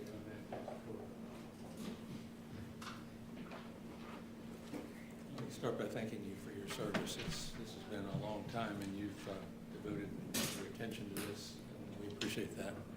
Let me start with this. I would prefer that Mr. McDowell had not made the statement that he made this morning, surprising us with that. But I have an argument to make anyway. An attorney-client relationship is a little bit like a marriage. Sometimes you disagree with each other. We like each other, but we don't always agree. I did, as he said, I didn't particularly appreciate the things that he said this morning, and he is not going to particularly appreciate the things that I'm going to say. But in an attorney-client relationship, there are things that are the responsibility of the lawyer and things that are the right of the client. So I'm going to start off by saying this. You don't have to give a defendant what he wants. If Mr. McDowell had gotten up there and said, I really want life, you're not compelled to give him life. And if he gets up there and says, well, I prefer to have death, or you ought to give me death, or I deserve death, that doesn't mean that's what he gets. What he gets is what is right. And that's up to you. It's not up to him. His opinion is no more valuable than mine, or the prosecutor's, or anyone else in the audience. What is right is what you decide after following the law, and considering what you're supposed to consider. And one more thing, the prosecutor says that Mr. McDowell is a liar about his military experiences, about other things in his life, but what he said this morning apparently is 100% true. That seems inconsistent to me. What I suggest that you heard this morning is Mr. McDowell having a very strong conscience.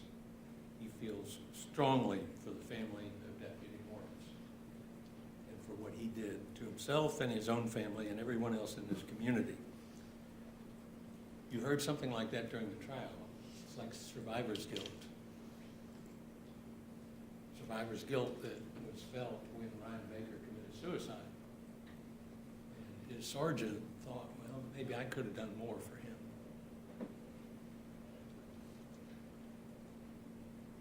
That's enough about this morning. I'm going to go ahead and do pretty much what I had planned to do. And I had planned to start this way. I took the life of a man that was better than me. I'll never forgive myself for that. I took something that I can't give back. I don't know how to make it better, but I'm going to try to make right what I've done. That's what Mr. McDowell told you when he took the stand last week. And this morning he thinks death makes it right.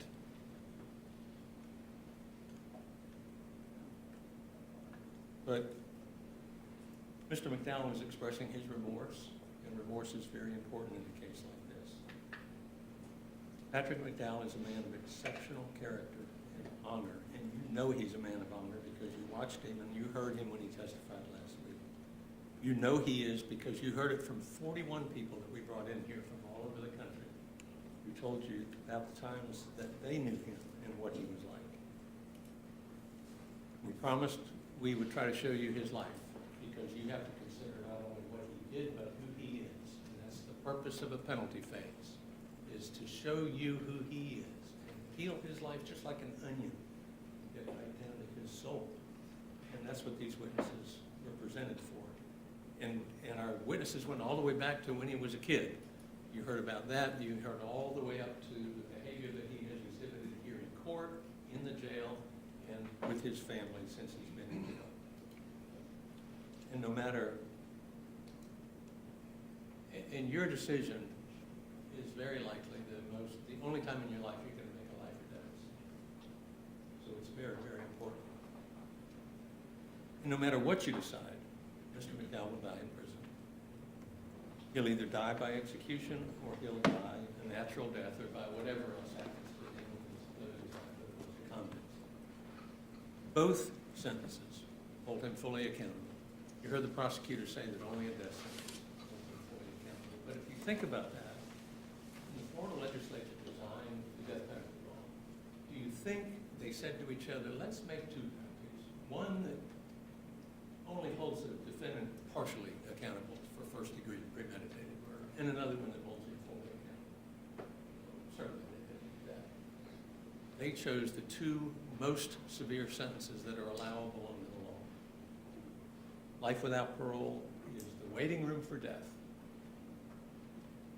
Day after day, each one like the one before.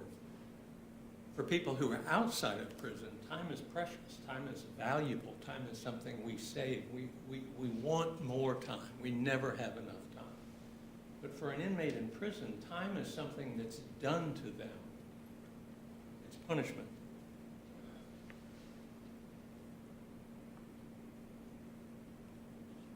So how do you do your job? Well, the system or the structure that you're supposed to follow is you follow the law. And I think that I mentioned this to some of the groups in the jury selection, and I'm not sure who on here heard it, but I think the easiest way to understand your job is to think of a circle. This is a circle of people who have been convicted of first-degree murder, and they are all eligible for the death penalty because they have at least one aggravating factor. Within that circle of people who are eligible for the death penalty, some people get it, and some people don't. So anything that doesn't help you decide within that circle whether Mr. McDowell should get life or death is irrelevant. It's a distraction. Only things that help you within that circle are important to you. So what I want to do first is talk a little bit about the aggravating factors that the state has proposed. The first one is that Mr. McDowell was previously convicted of a felony and under sentence of imprisonment on community control or on probation. That's the full title of that aggravating factor. And you know that Mr. McDowell was on probation. He wasn't in prison. He wasn't on community control. He was on probation. And we agree with that. That's proven. There's no question about it. You heard from the probation officer. But that's not where your job stops. You have to consider the weight of that aggravating factor. So consider that he pled guilty, knowing that he would be placed on probation. He pled guilty to uttering a forgery. It's a third-degree felony, the lowest type of felony in the state of Florida. It's a property crime. It's not a violent crime. The court withheld adjudication of guilt, which means he didn't wind up with a felony conviction. Mr. McDowell does not have a felony conviction. The crime was caused by his drug addiction. The wine coops, the prosecutor, the judge all agreed to that. They knew that because the prosecutor agreed to a plea agreement that included drug offender probation, and the judge placed him on drug offender probation with conditions that he submit to random drug screening and participate in a specialized drug program. Why? Because everybody recognized that crime had been committed against his grandparents because he was so bad on drugs that he stole from the people who had loved him his whole life. Of course, it was still a crime and still very wrong, and there's no question about that, and a serious breach of trust with people who loved him. But it was a form of remedial probation. Probation to help him, to make him get better. Gave him an opportunity to help his grandparents, to repay his grandparents, or repay the bank if they were the ones who were owed the money. So in assigning weight to that aggravator, we'd ask you to consider those facts. The next mitigator, previous or contemporaneous conviction for a crime of violence to a person, not to a dog, to a person. And this involves the 8 counts of aggravated assault that Mr. McDowell pled guilty to. This aggravator is also proven. He did plead guilty to those 8 counts of aggravated assault. They are contemporaneous felonies. Even though it says prior conviction, it can also be a contemporaneous conviction. That is, at the same time that he pled guilty to the murder, he pled guilty to those 8 felonies. Consider the weight. They aren't prior crimes of violence where he committed a crime, he was found guilty, and then he was punished, and then he came out and committed another violent crime. They happened at the same time as the one that you are considering for either life or death.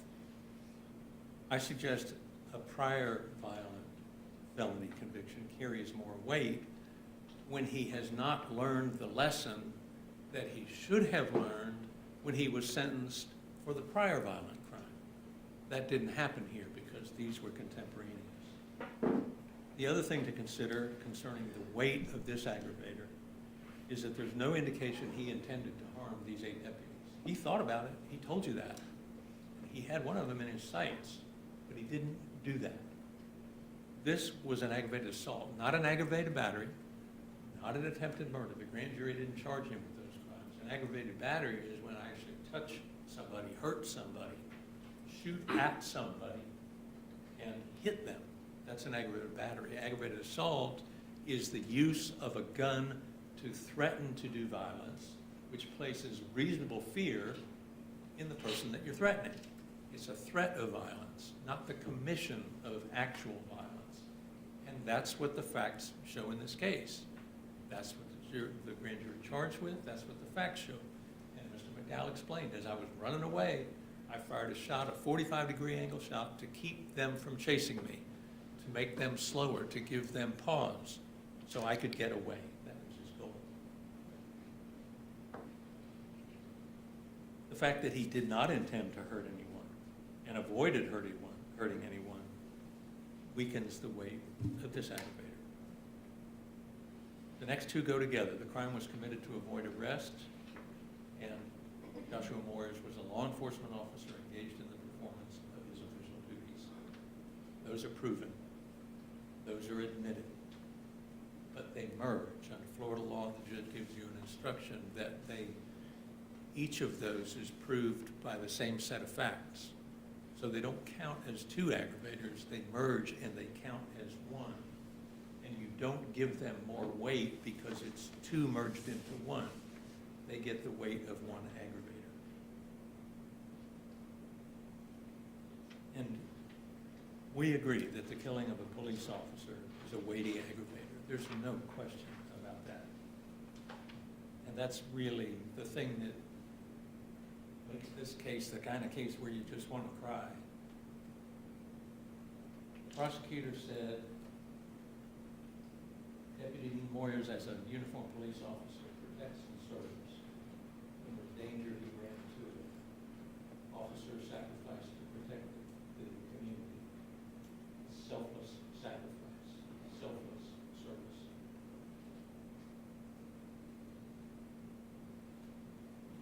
Two people in this case did that. We're dealing with 2 men in uniform here.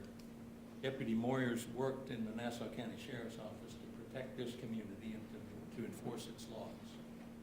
Mr. McDowell worked as a sergeant in the United States Marines in a war zone to protect his country and the Americans who live here. They both ran to danger. They both risked their lives to protect others.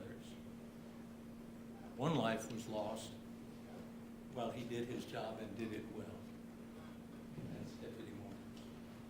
And the other life was damaged forever when he did his job well in Iraq. Deputy Moyers deserves tremendous respect for his service. There's no question about that. But if that's true, and if you believe that, and you should, Patrick McDowell deserves respect as well. He put his life on the line every day for 9 months while he was in Iraq, 4 more months while he was at Triple Canopy. And he saw things that we don't really want to hear about or see. Horrific things that didn't take his life, but drastically changed his life and damaged his brain.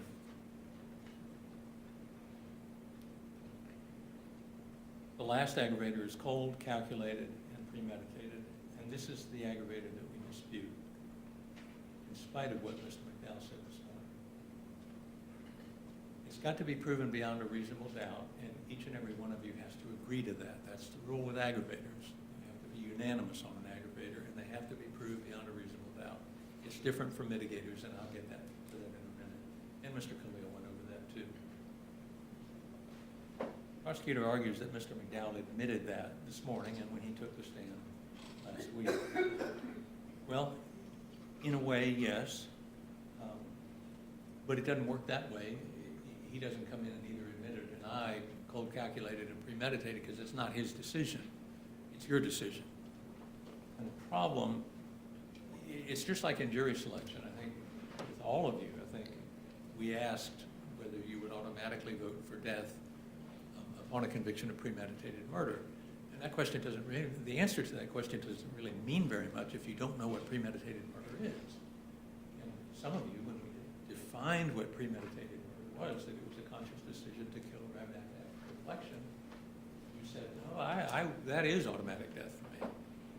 May not have been you people who said that. It's the people who were excused from jury service who said that. Because if that's the case, you can't serve on a Catholic jury. But this is the same thing. If you don't know the elements and what cold, calculated, and premeditated murder really is, then a yes or no answer to that question doesn't really mean very much. This aggravator has a very carefully worded definition that limits it to cases where there is a higher degree of premeditation than in the normal premeditated murder case. And Judge Daniel will give you that definition. Cold, in that phrase, cold, calculated, and premeditated, means the murder was the product of calm and cool reflection. And when I think about reflection, I think of the thinker, the statue who has his chin on his hand. Reflection is like rumination, cogitation, meditation. And it has to be calm and cool under the law. All 3 of the experts who testified here, our 2 experts, the triple board certified psychiatrist, the double board certified psychiatrist, and then the state psychologist who testified. They all talked about the effect of meth. And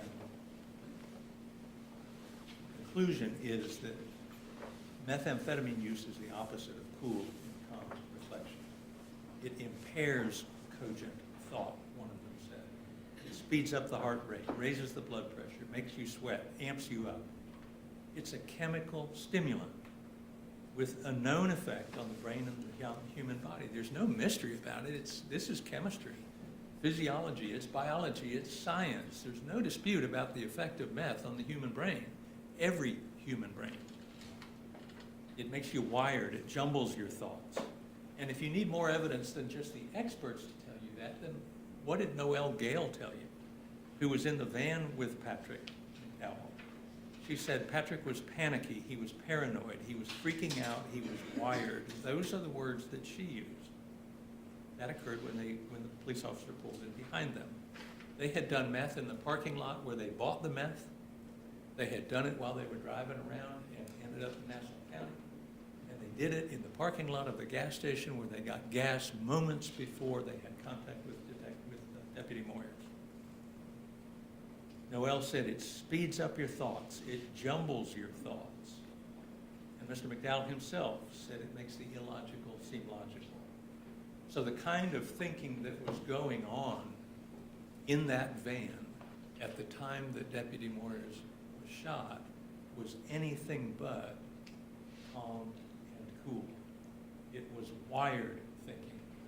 It was jumbled thinking.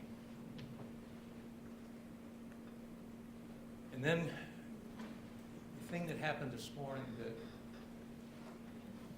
maybe changes that and maybe not is that Mr. McDowell said he had been thinking about shooting a police officer for some time. Whether you believe that's true or not is up to you. And whether you believe that fits this definition is up to you. Thinking about doing something when he's not even met Deputy Moyers, hasn't had any contact with him, and it's thinking in general about police officers or someone who stops him in the vehicle. Is that what this aggravator is talking about? I suggest to you that this aggravator is talking about something like a contract murder, where I plan in advance. Maybe I'm doing it for money. Or I've got a grudge against somebody, and I go out and buy a gun, I go out and buy bullets, and then I target that person, and I find out where he's going to be. That's a careful plan or prearranged design. That's cool and calm reflection. Traffic stop where you try to talk your way out of it, and that talk goes on continuously until the police officer reaches for the door and says, "Got to get out of the car," and then instantly there's a shot, and then two more shots, all in the space of 2 seconds. It's your decision whether this aggravator applies to that. And again, you have to find it beyond a reasonable doubt, and you all have to agree.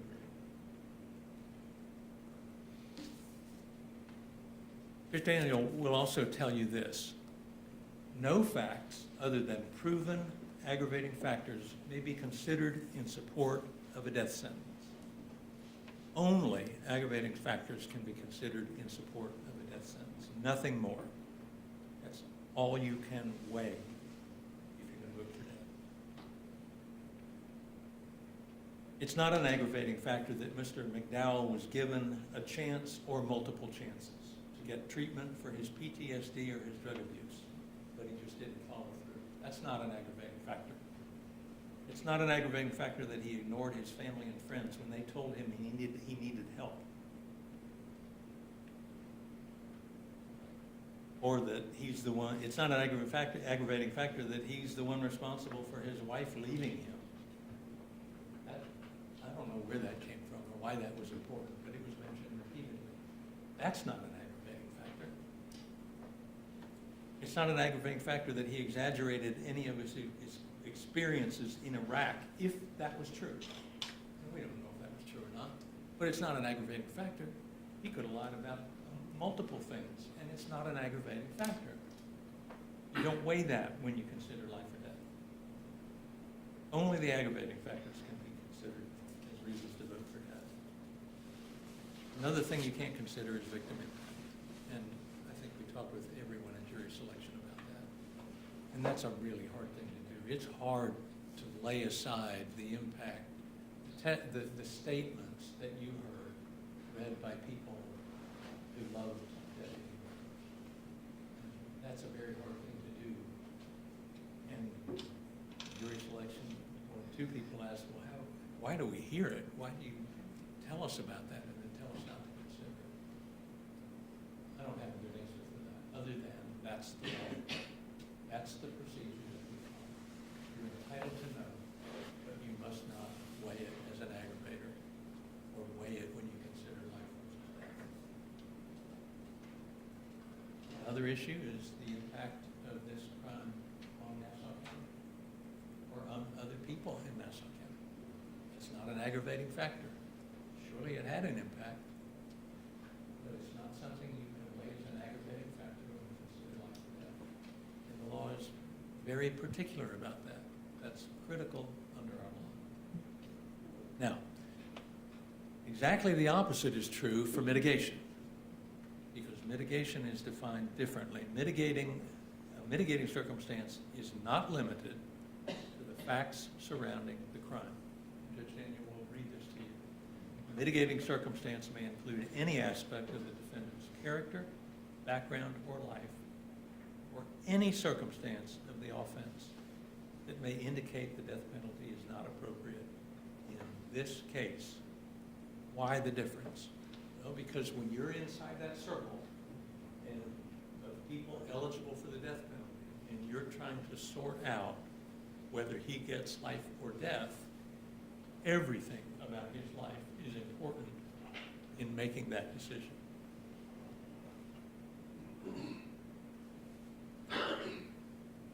Because you're deciding, should he live in prison until he dies in prison, or should he be executed? So, a couple more general rules about mitigation, and then I'll talk about what we believe is mitigating and that you're going to be allowed to consider. As a general rule, each one of you decides on mitigation. Mitigation is not a unanimous decision. Mitigation is an individual decision by each one of you. You don't have to all agree. It's expected that people from different walks of life and different life experiences would disagree about how important it is, for example, that he served in the military, or that he spent a lot of his life working, or that he loves his family. Those things are individual moral judgments that you'll have to reach on your own and assign whatever weight you think individually is appropriate for the mitigating factors. Mitigation doesn't have to be proven beyond a reasonable doubt. It only has to be proven to the by the preponderance of the evidence, and that means more likely than not. Tipping the scales just slightly out of balance is all that's required to prove mitigation. And mitigation can, but doesn't have to, relate or connect to the murder. In other words, having a good school record, graduated from high school on time with a B average, has no nexus to the murder, but it's mitigating. Within that circle, where he's being separated from death sentences and getting a life sentence, that can be very important. So it doesn't have to be connected, but it can be. Another rule is that any one single mitigating factor can carry the weight of life, or any one juror. In fact, there may be one mitigator that you consider to be so strong that it outweighs all the aggravation that the state has proven. Because you're entitled to give whatever weight you think is appropriate to every mitigating circumstance. And then finally, and probably most importantly, the judge will tell you that in your decision-making process, each individual juror must decide what weight is given to a particular aggravating factor or mitigating circumstance. And regardless, and Mr. Khalil read this to you too, regardless of the results of each juror's individual weighing process, even if you conclude the sufficient aggravators outweigh the mitigators, the law neither compels nor requires you to recommend that the defendant should be sentenced to death. So this weighing of aggravating factors and mitigating circumstances is a structure that you apply. But in the end, regardless how that weighing goes, you still have to decide if he should get the death penalty. In other words, room is left for mercy.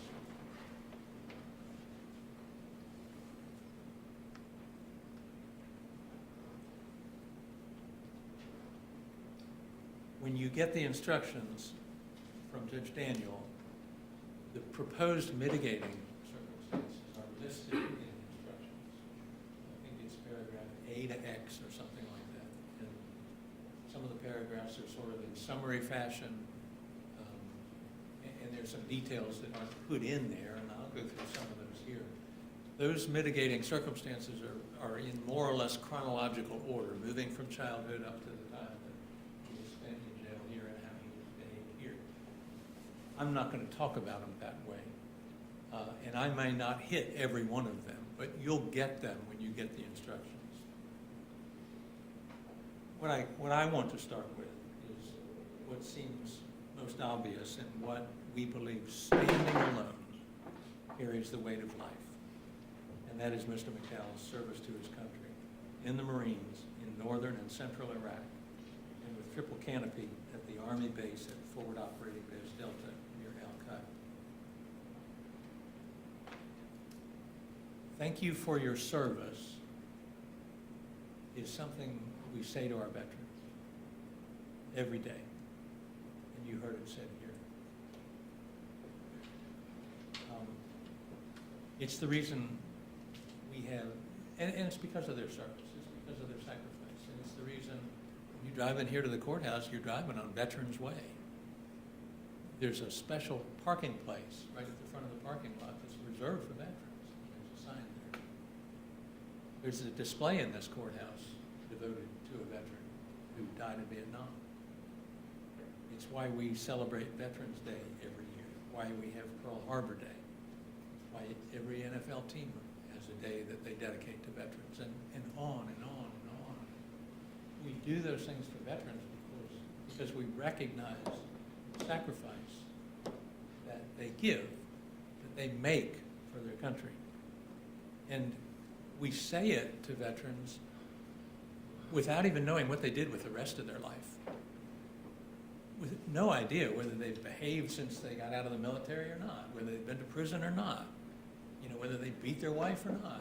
We say thank you for your service because regardless what they've done with the rest of their life, their service was a sacrifice. We also do it without knowing what they did in the military. Did they serve in a war zone, or did they sit at a desk in the United States for 2 years working for the military? We still say thank you for your service because we recognize the sacrifice that's involved in that. But Mr. McDowell, Sergeant McDowell, did more than serve. He started off eager to serve.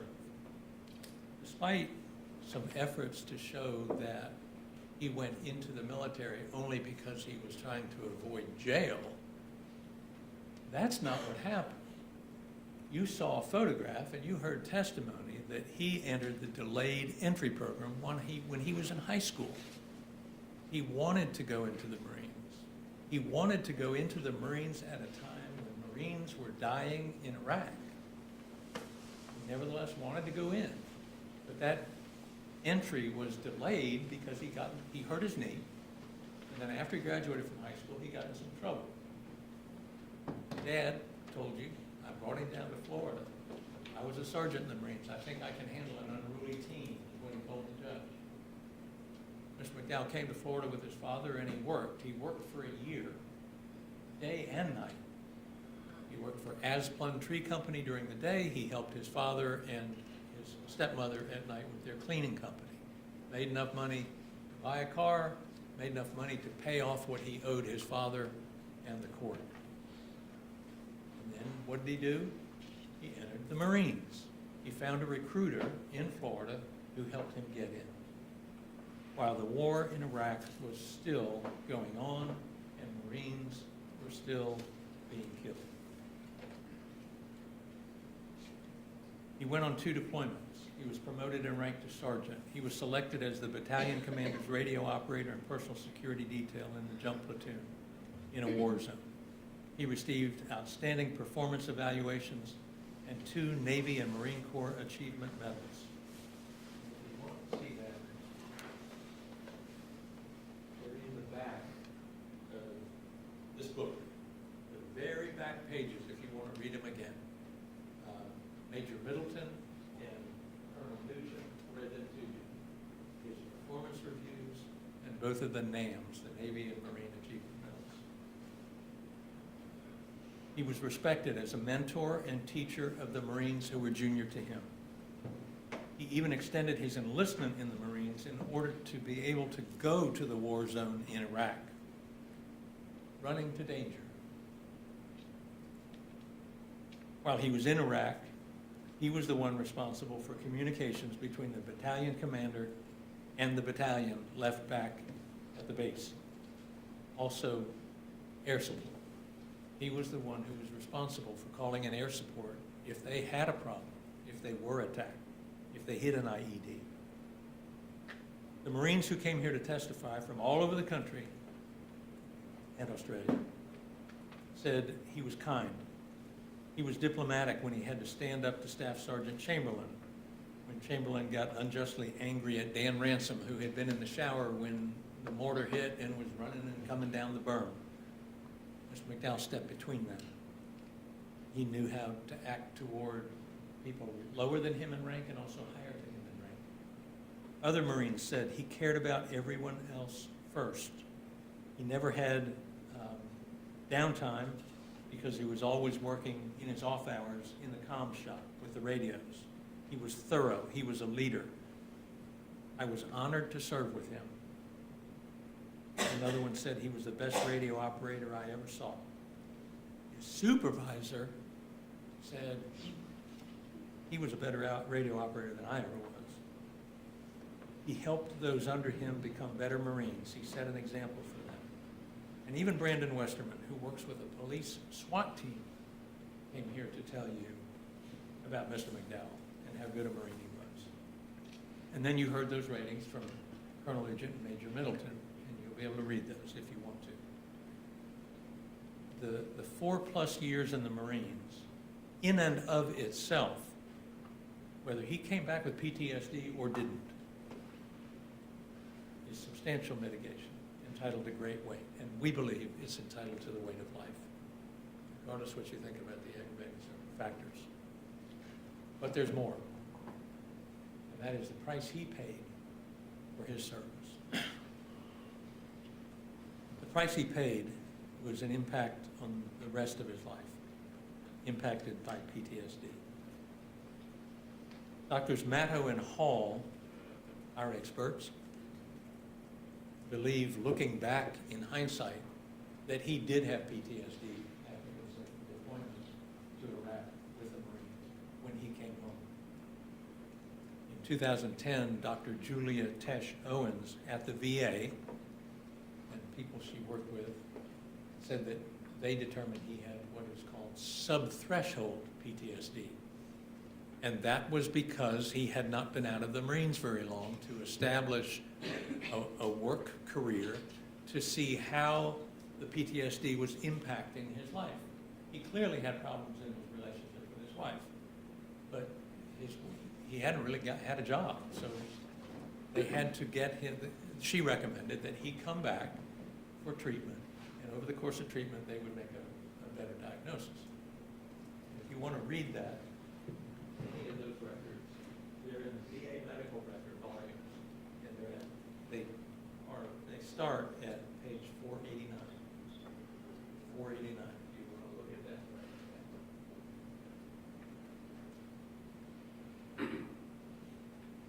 There was good reason for him to come back from the Marines with PTSD. He served in a war zone while Americans watched TV. He slept in a ranger grave in northern Iraq while Americans slept on a memory foam. He ate MREs, while we ate uncooked meals. Most Americans didn't think a couple of times a week probably about the war. It's so far away, it's distant, it's so far away from our lives. But he was over there, for all of us. He experienced, he had to worry about IEDs, vehicle-borne IEDs, suicide bombers, hand-launched RKG-3s, rocket-launched grenades, mortars, and rockets launched into his camp from far distances. Sandstorms, extreme weather. He was there when Curtis Hanking accidentally shot himself in the foot with a 3-shot blast. He helped save his life because he's the one who called in the evacuation helicopter that came and picked him up. According to 2 of his jump platoon members, he was there on the base when Captain Seifel almost had his arm taken off by the shrapnel from a mortar that landed on a building inside the base. He attended a memorial ceremony for Brandon Lara, who was not in the platoon, but worked with an attached unit. He was killed on the same road that the jump platoon drove frequently. And Mr. McDowell went to the memorial service with his platoon for Brandon Lara.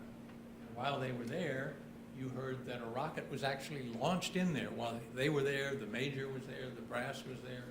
A rocket was launched in, but it didn't detonate. So no big deal, I guess, if the rocket doesn't detonate. And then he was there when a platoon member, Joey Braun, hung himself in his bunk within days after returning to Camp Pendleton from Iraq. And of course, he formed a close relationship with Ryan Baker, who later killed himself, shooting himself in front of his wife. So there was survivor's guilt, there's trauma, there's pressure and fear.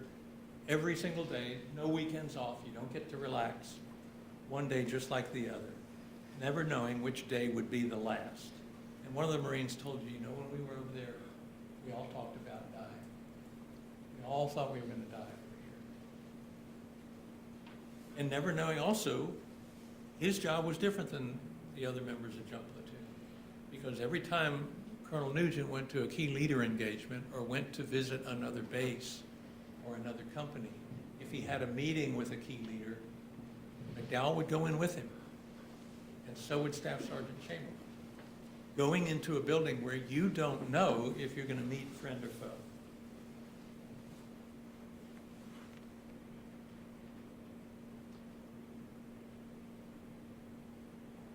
You have to put yourself, well, let me say that differently. We are trying to get you to understand what that was like. Would people who work in this courthouse come to work if they heard that it gets mortared and rocketed? No. And what if they had to come to work? What if they didn't have a choice? Would they feel any better if someone said, oh, it just happens a couple times a month? It's infrequent. No. And if they had to come in spite of that, then the fear would haunt them every day. Because you don't know when the mortars and rockets are going to come. Similar question. How long would people keep using the stretch of I-95 from here to Jacksonville if they were told, well, once in a while there's an IED out there you got to watch out for? Well, they'd stop using that road. We all know that. But what if they couldn't stop using that road? What if, like in Iraq, there are limited roads, and if you're going to go to one of your other companies or you're going to go to a key leader engagement, you had to use that road? You don't have a choice. Well, what kind of fear and pressure would that place on the people who had to use that road? That's what was happening over there that we can barely imagine here in this country, because we don't have that. But for 9 months, that's what Patrick McDowell and his jump platoon faced. The prosecutor said during his argument, I don't want to trivialize his experiences, but that's exactly what he then did. Because he said, well, he didn't get shot at, he didn't engage in hand-to-hand combat. He wasn't right there when somebody in his platoon got killed. Well, that doesn't mean that what he did experience is any less fearful, or any less stress-producing. Remember, the 5-3-5 rule, you saw a picture of it. The Iraqi are our friends, but our enemy lives amongst them. That's a rule he lived under every day. And then there was General James Mattis' advice to the Marines in Iraq. Be polite, be professional, but have a plan to kill everyone you meet. We don't live like that. You don't have to have a plan when you come in the courtroom to kill anybody in here. You don't have a reason to believe that one of the Iraqis you run into might be an insurgent who hates Americans and wants to kill you. And then Colonel Nugent's advice to his men. All the stupid terrorists are dead, only the smart ones are left. So when Mr. McDowell came back from Iraq, he went to the VA 3 times. He went to counseling twice, but he stopped because his son was born. You know something was wrong with him. Proud Marine goes to the VA. Several other members of the jump platoon told you they did too. They suffered from PTSD when they returned. They drank, they did drugs, and they tried hard not to go to the wizard. That's what you heard him say, not to go to the wizard. for various reasons. Well, Thomas Rangel, if you were listening carefully to his testimony, he was the one who was working in the oil field and he attended by Zoom in his blue uniform. He entered the Marines in 2005, same as Mr. McDowell. He left in 2009, same as Mr. McDowell. He was deployed to Okinawa and to Iraq, same as Mr. McDowell. He was in the jump platoon as a driver. Or maybe a gunner. I'm trying to remember and I don't remember, but he was in the jump platoon. And he told you it took him 3 years to go get help. He had the same experience, the same military experience as Mr. McDowell. Although perhaps his job wasn't as stressful because he didn't have to go inside these key leader engagements without knowing who was inside the door. And he has a VA disability rating. Prosecutor said it was a matter of choice, and some of these Marines succeeded. Well, we don't know that, because all we asked him was, do you have a job? Where do you work? What do you do? We didn't ask how many marriages they'd been through. We didn't ask if they'd ever had a drinking problem, if they'd ever been arrested, had a DUI, whether they'd been fired from jobs, because we didn't study their lives. You can't compare a life that you know all about, Mr. McDowell's life, to lives of witnesses you know nothing about except where they worked and that they've got a job. Because there's no evidence about that. You can't say just because other people succeeded that a person who didn't succeed is somehow a failure, or he didn't try, or he chose not to succeed. And that word choice, when you're choosing with a damaged brain, are all the choices in the world really open to you? I guess I had a choice to be a sumo wrestler, but not really. That was never in the realm of my choices. Skinny. A person with an IQ of 70 doesn't have a choice to be a brain surgeon. The word choice is a word we all use, but it's not accurate to say that everyone has all the choices in the world, especially if your choices are being made by a brain that was damaged when you served in Iraq. Paraphrasing Mr. McDowell, when he testified last week, the Marines took something from Patrick he can never get back. A healthy brain that he went over there with. He was wounded in the same way as someone wounded who loses an arm or a leg. Maybe even worse. And he did that for us. That deserves weight. We submit it carries the weight of life.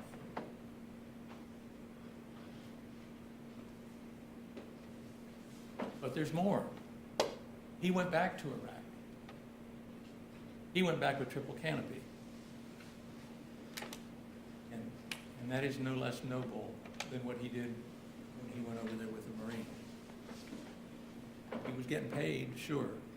Where was that money going? Well, he had a baby at home, and he had a wife.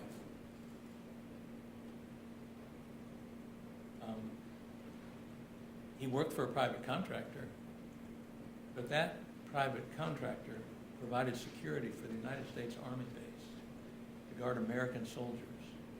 That's no lesser service to this country than serving in the Marines. They were guarding our men, our vehicles, our weapons.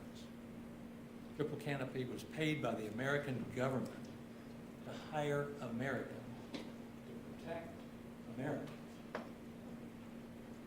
And after that 4 months at Fob Delta, all three experts and every family member you heard from agreed that Mr. McDowell had PTSD. Because over there he experienced more trauma piled on top of what he had already experienced with the Marines. He was one of the youngest veterans over there, age 24, not even old enough to be a guard.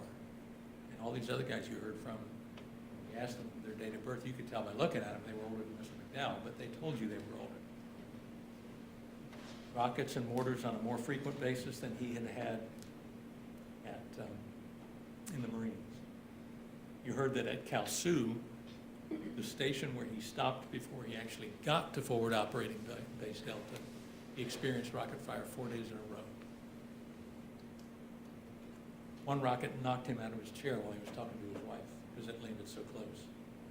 He saw children at the entry control point burned by their parents so they could get money. He saw Stiggins and Vasquez with body parts missing that were brought in through the entry control point. That was 2011, 13 years ago. And you saw the fellow who testified on Zoom, Cameron Smith, Big Shirley. He could barely talk when he described what that MRAP looked like. He told you about the 50 pounds of hamburger. That's the only way he could describe it. Holding back tears when he did it. 13 years later, he can't get that out of his head. And Mr. McDowell saw exactly the same thing. Had to take photographs of it and write a report about it. He told Dr. Mudd he still has nightmares about Vasquez, and that didn't surprise Dr. Mudd. State's expert wasn't surprised by that. That's even though he takes medication at the jail.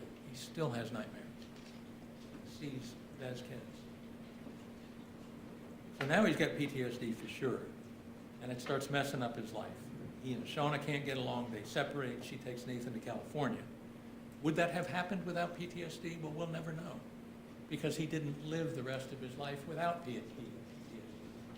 He lived the rest of his life with it. All for helping protect American troops at FOB Delta. Again, he lost something that we can never get back. I suggest that Mr. McDowell's service is powerful mitigation against the death penalty. He risked his life for his country. His country should not now take his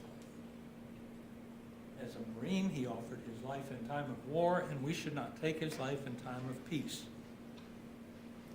As a Marine and a former Marine, when he was at Triple Canopy, he served under the flag of this country, and he's entitled to that little bit of mercy from those he protected. The dark cells of the Florida prison system are deep enough for him, and that's why he should get life without parole instead of death. Now, everything I've just talked about is mitigation, even if the PTSD is not connected at all to the murder of Deputy Mullins. It doesn't matter if there's a connection. The law tells you that. Common sense tells you that. But we believe there is a connection. We believe that this murder is connected to the damaged brain that was damaged by because of PTSD that he suffered from his service to this country. One expert who expressed doubt about that was the state's rebuttal expert who testified yesterday, the last witness you heard from, Dr. Mudd from Chicago. Doctors Matto and Hall said, yeah, there's a connection between PTSD and the murder. And it's really pretty simple. Dr. Matto said PTSD led directly to the shooting because of the fight or flight. He's the only one who said that. That was his opinion. And Dr. Matto is the one who has 3 board certifications in addiction medicine, psychiatry, and forensic psychiatry. And a board certification is, he's a medical doctor, but it's a specialty where he's passed the test to prove his proficiency and his superiority to others. He thought there was a fight or flight connection, and the fight or flight response, which is a symptom of PTSD, affected Mr. McDowell's thinking when the officer reached for the door handle and there was a sudden shooting.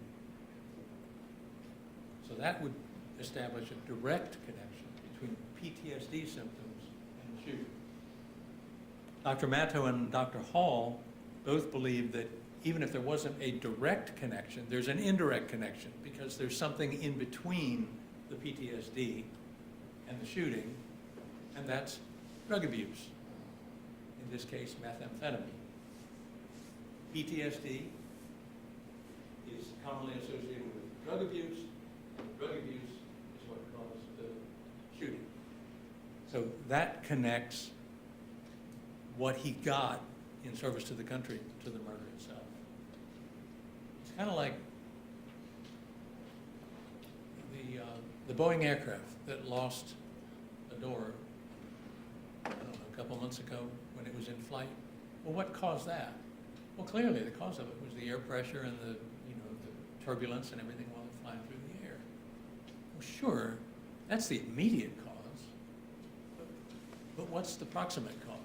If you go a step back, well, somebody didn't put the bolt on the door, or an inspector missed it, or the manual that tells them how to inspect and how to do their work was defective.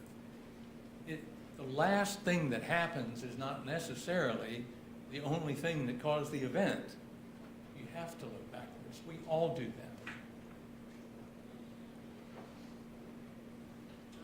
Dr. Hall and Dr. Maddow said, well, yeah, we agree. It's impossible to apportion the cause to the meth or the PTSD because they both do the same thing. They both increase paranoia. They both increase, they up the ante. They cause you to get more hyper. So if they're both in existence at the time of the murder, it's hard to apportion how much percentage is due to PTSD and how much percentage is due to the meth. I think he analogized it to drinking two energy drinks or two different kinds of coffee where you don't know once you're on you got a buzz from caffeine which gave you the most of it, or whether it's 50-50 or what it is. But the wired state nevertheless existed. The wired state from PTSD, the wired state from the meth existed at the time of the shooting, and the PTSD caused the meth. So they're both responsible for the shooting. Dr. Munt disagreed. He said there's some doubt about it. He said that it's a little unclear, but what he said, I think you really need to think about that. He admitted that 80% of Iraq veterans with PTSD have some sort of substance abuse problem. But I can't be sure that Mr. McDowell's substance abuse, that his PTSD existed at the time of the murder, and I can't be sure that the PTSD caused the substance abuse, because so many different things can cause substance abuse. He would not, it's kind of like if you hear hoofbeats and you think zebra. You hear hoofbeats outside your house and you think, oh, there's a zebra out there. Well, that's not what you should think. You should think about a horse. If 80% of the people who have PTSD wind up with substance abuse, then it's pretty clear that the most obvious choice for the cause of the substance abuse is the PTSD. But Dr. Munt wouldn't take that. He wouldn't accept that. He believes that for some reason, although he admitted Mr. McDowell had PTSD after he came back from Triple Canopy, and he had PTSD earlier in 2024 when I evaluated him. But somewhere in between, right around the time of the shooting, the PTSD stops having symptoms and disappears. And the sole responsibility for the shooting is meth, an addiction that was caused by something other than PTSD. And I suggest to you that makes no sense. For a number of reasons. One is that Dr. Munt is a psychologist, and this is not to put him down. He's got a lot of experience, for sure. He's a psychologist. He's not a psychiatrist. He's not a medical doctor. He's not an addiction specialist. And you know, I felt a little awkward pointing out to him mistakes that he made in his report. But there was a reason for it. He called them typos. But it's not really a typo when you claim that you read all these statements and depositions, but you don't know the last name of the man who raised Mr. McDowell and the half-brother who was raised with him. Even to this day, he didn't know that their last name was Jones. And it's not just a typo when you claim that you read police reports, but you don't know that the canine that was shot didn't die. You read the police report. And it's not a typo when you write in your report that Mr. McDowell's Triple Canopy base was Kalsu. And you don't even know to this day that it was Forward Operating Base Delta. Those aren't typos. Those show a lack of attention to detail. And if that kind of attention is paid to things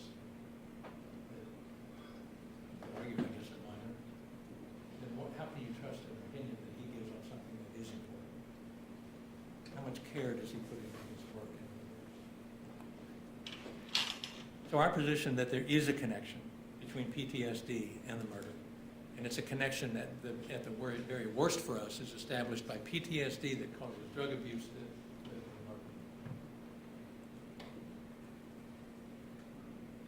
Which raises a question that you're going to need to answer. Should we give a death penalty? Should we give a death sentence?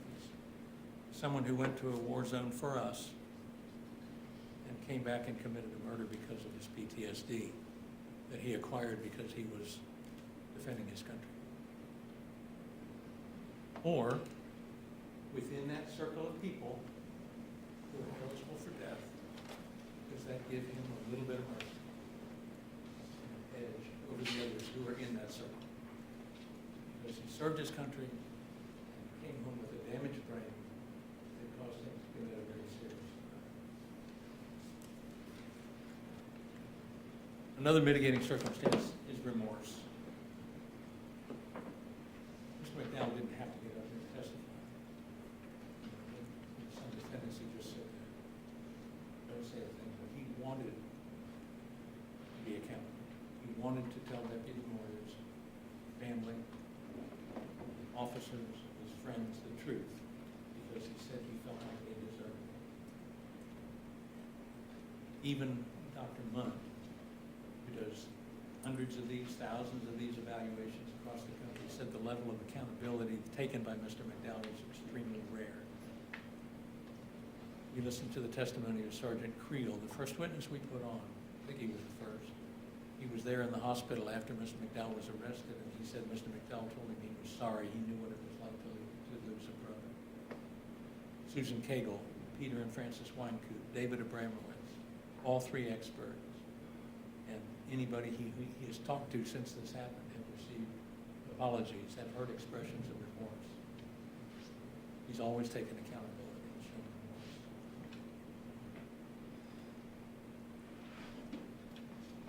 Another mitigator is purely his condition at the time of the murder. Being high on meth and addicted to meth is a mitigating circumstance in and of itself because the crime wasn't motivated by evil, but by the confusion, the paranoia, the hypervigilance, and the jumbled thought that is characteristic of methamphetamine. And drugs, crime committed on drugs isn't aggravated, it's not an aggravating factor. It's considered by you at all, it's a mitigating circumstance. And I think everybody can see that the truth is that when Patrick McDowell was on drugs, he was a different person. When he was on drugs because of his PTSD, he wreaked havoc on his life and who he was. But that havoc is a symptom of his disease. It's not a definition of his character. It's a symptom of the disease that he had. And I think you could see that when he testified. Dr. Hall told you a broken Marine is harder to put back together than other members of the armed forces because of their training. And this whole idea that they're the tip of the spear, the first one in and the last one out of a combat area. When he wasn't on drugs, Mr. McDowell was a hard worker, and that's mitigation. The fact that he worked. He never put in for Social Security disability or VA disability. You heard other people say they did, and he probably would have qualified for it. He could have got a handout. He could have lived on the government's money, but he worked. And you heard about a number of jobs he had. Gold Leaf Security, Signal 88 Security Company. The people from Signal 88, Galen Gingery and Patrick Fowler both told you that Patrick McDowell was a hard worker. He was diplomatic with people who caused trouble in some of the worst apartment complexes in Jacksonville. And he didn't use force, he wasn't aggressive, he was diplomatic with them, he was kind to people. If he needed help from the police, he called the police, they came, and he cooperated with the police. There's no history anywhere in his life where he had any antagonism toward police officers or had ever been aggressive or disrespectful to a police officer. His father was a police officer. Police officers came to his home. I think somebody said they used to watch wrestling together. And he was friendly with them. His brother works for the FBI. He maintained employment in other parts of his life. He worked at Asplin Tree Services. You heard he worked in his father's cleaning business, construction and landscaping businesses of his uncle and his father, the construction business of a man in Illinois, and of course the Marines and Triple Canopy. And then there's attempts to succeed. in that circle, the death penalty is appropriate for people who don't try, not for people who try but fail. In a Veterans Treatment Corps, Mr. McDowell was in that program. His progress and his effort and his influence on other veterans in the same program was praised by Judge Floyd. You heard he's the judge who is a former Marine colonel who runs that program. David Abramowitz, who used to be retired from the Army and was the Chief of Staff for General David Petraeus. He said that he set an example for everybody, that he was really going to succeed. That's what everyone thought. And then we have a global pandemic. COVID shut down the center, it shut down the courthouse, and accountability evaporated because drug addicts who find a loophole will take it. And he didn't have to go in for urinalysis any longer. He didn't have to drop urine when his color came up on the code. You heard that they did that 2 or 3, sometimes 4 times a week. And you do it because they do it without announcing it. That's how you get caught using drugs, and then they put you in a more restrictive setting. And when that accountability fell apart, so did Mr. McDowell. Dr. Buffington told you that drugs like meth, cocaine, and heroin damage brain cells. They change the brain. They make the brain tell you, I want more. But a little bit's not going to hurt me. I can take that, I can have a taste of that, and I'll be okay. Because your brain has changed. And that's the problem. Addicts think with a brain that has been changed and damaged. And that gets into that choice thing again, where if you've got a healthy brain, then yeah, you have more choices. You can exercise more discretion and choose a good alternative. When your brain's been damaged and it's been soaked in meth or cocaine or heroin, your brain doesn't think that way, but it's the only brain you got. You can't step out of your body and think with a different brain and see what's going wrong with you. You heard from Daniel White, the former airborne ranger who suffered a fall from a cliff and couldn't be a ranger anymore. He said his combined PTSD and drug abuse went on for years.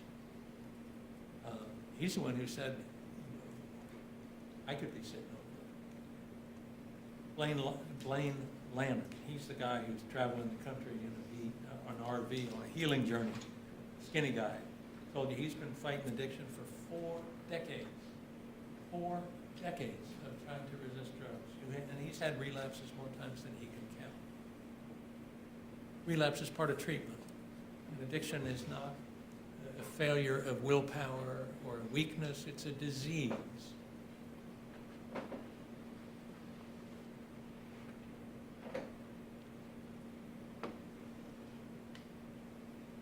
Patrick McDowell was an attentive and caring father to his 13-year-old son, Nathan, before he became addicted to drugs, and he's reconnected with his son since his arrest in this case. And you saw photos of him together with his son.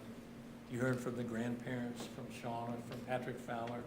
You heard from his aunt and uncle and his father. And finally, you heard from Dr. Munt, who, unknown to Mr. McDowell, was listening to his conversations or reading his emails or text messages when he was talking back and forth to his family. Dr. Munt's getting those sent to him. It was a little unusual, but as it turned out, Dr. Munt learned from that Patrick McDowell is a different person in jail than he was when he was face-to-face with Deputy Moyers. He's co-parenting with his wife to raise their 13-year-old. That's what he's doing from jail. He's doing Bible study, and he's reading the books that they send him, and he's affecting the lives of others. I want to go back to something, because why is it important to look at how he was raised and how he did in school? Because that's where character is established. And the prosecutor has suggested that his character is shown by what he did to Deputy Moyers. Our viewpoint is your character is developed over your entire life, and no one would want to be judged by the worst day, or in this case, 5 days of his life when he's running after what he did. He was a well-adjusted child, he was polite and obedient, respectful to others, including his stepfather, who was a police officer. In high school, he lost friends to an automobile accident, served as a pallbearer at a funeral. These days, they shut down the school, and I'm certain that they wouldn't let a teenager be a pallbearer. He did it. He volunteered with the rescue service without getting paid in his small town of Harrisburg, going to the aid of people who were injured.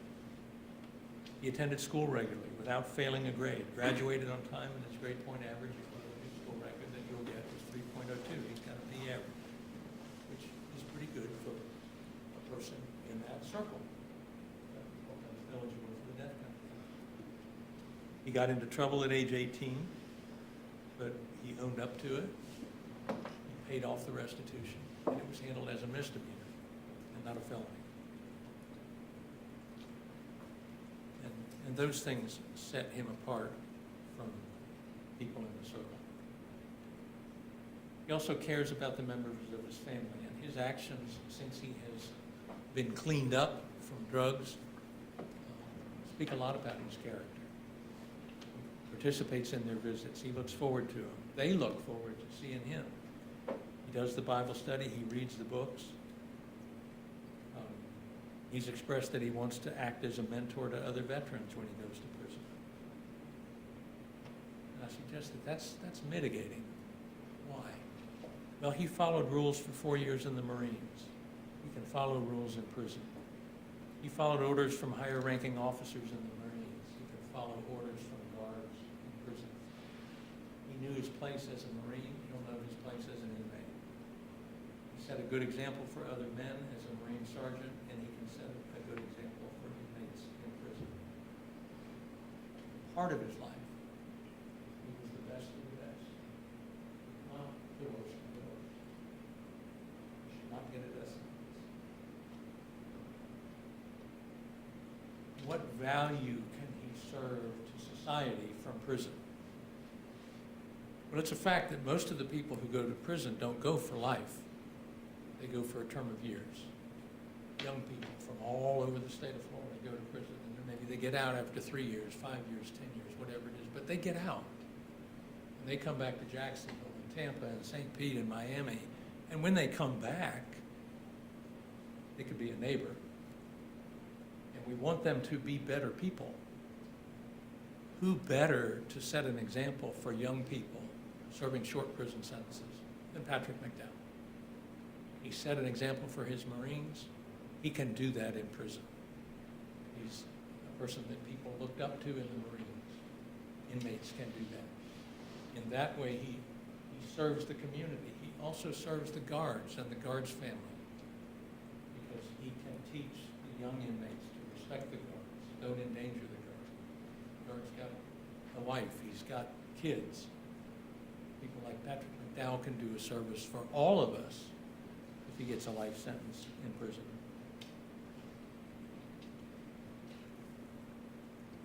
The heart of the death penalty is in your ability to look deep into the soul of someone and understand not just what he's done or judge him by his worst day, but to know him. And I suggest that you saw the true Patrick McDowell when he testified last week.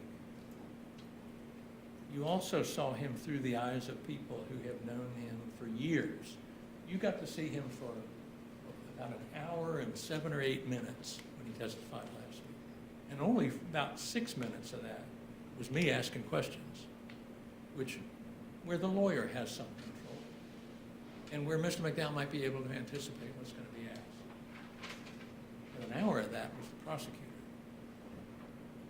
And Mr. McDowell had no idea what the prosecutor was going to ask him. That was Mr. McDowell you saw on the screen.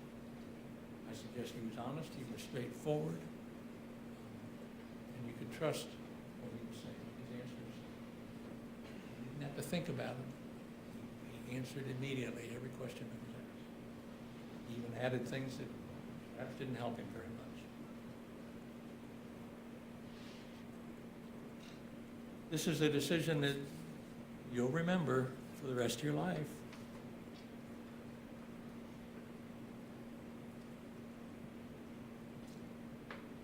I think it's fair to say that Patrick McDowell is like two people. He's the person that Deputy Moyers faced when he saw him during the traffic stop, with PTSD, raging, and brain soaked with meth.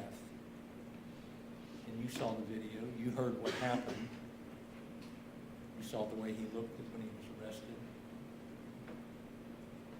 But that Patrick McDowell is gone.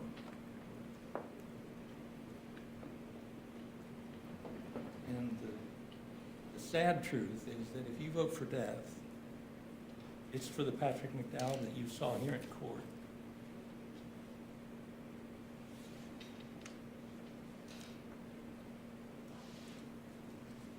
Sorry.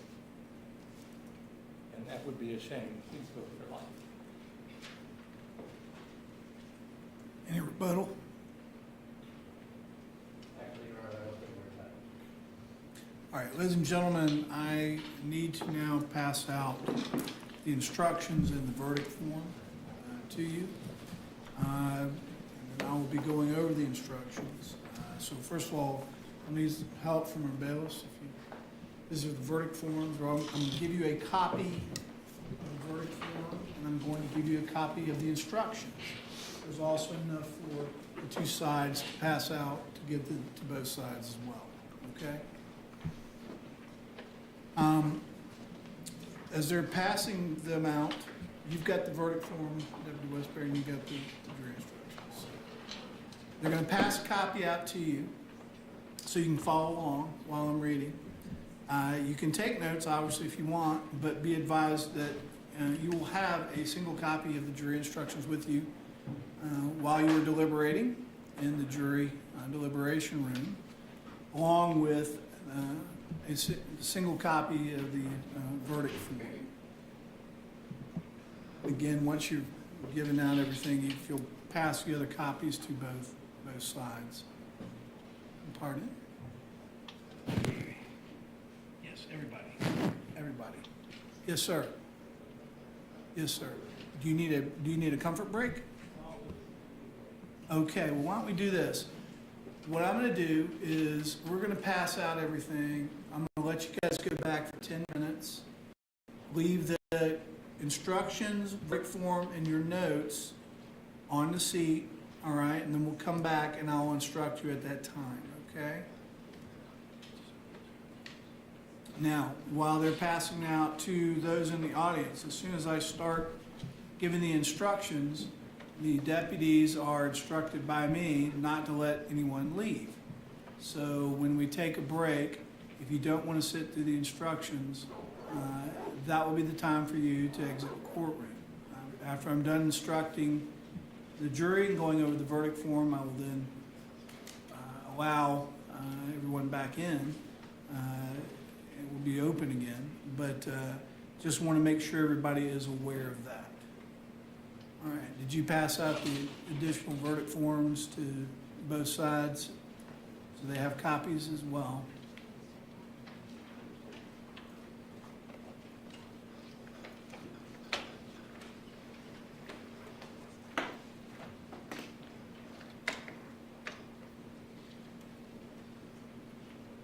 All right, did everybody get a copy of the verdict form and the instructions? All right, with that, everyone can stand. We'll take a comfort break, take about 10 minutes, leave everything face down on your chairs, all right?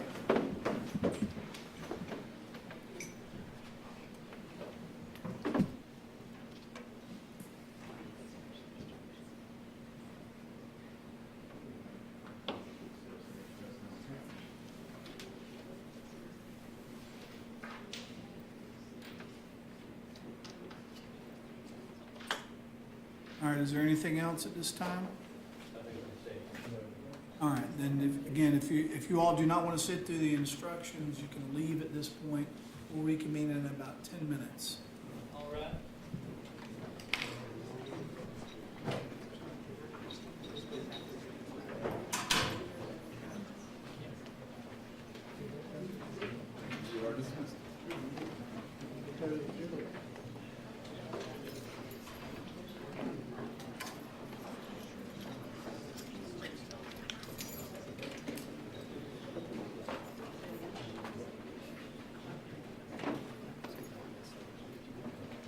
objectively modified.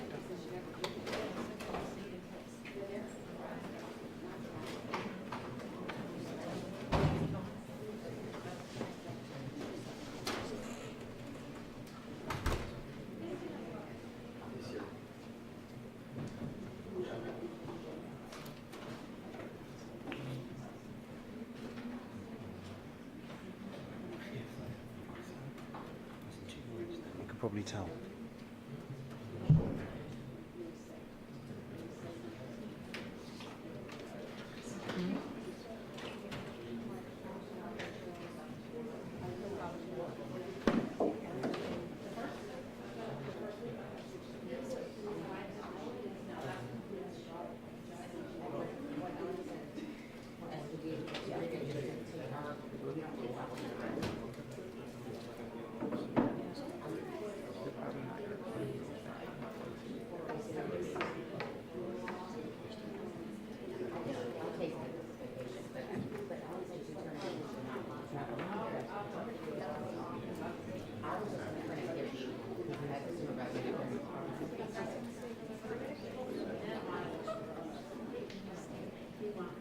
Now, if I'm not on the team, that's what happened.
We're probably in the application. Maybe it'll be up to you to like. If there's like a like.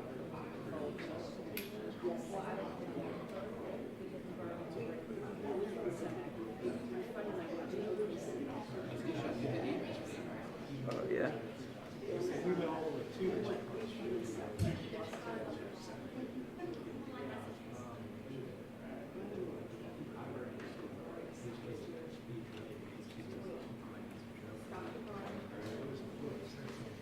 Oh, did they say anything about so you just the rest of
Yeah, neither of them have.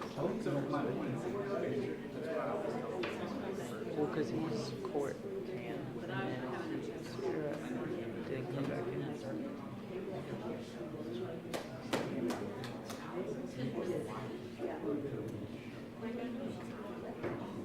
Well, she's here, but she's not like together with her. Like she came in, like yeah. And so yeah, like, one of us is staying here until Christina gets here, and then she can take over here.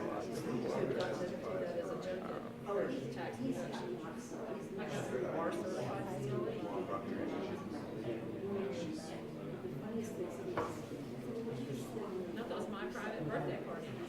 But they're not gonna get him right now. I had, he was a prisoner. It's a 10-minute.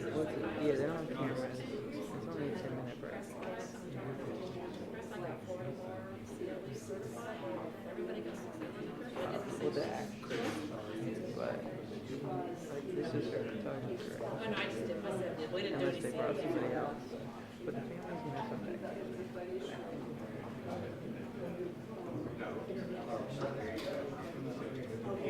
No, it was just like a 10-minute bathroom.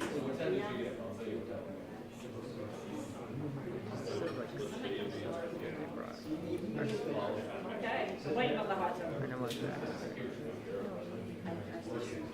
Yeah.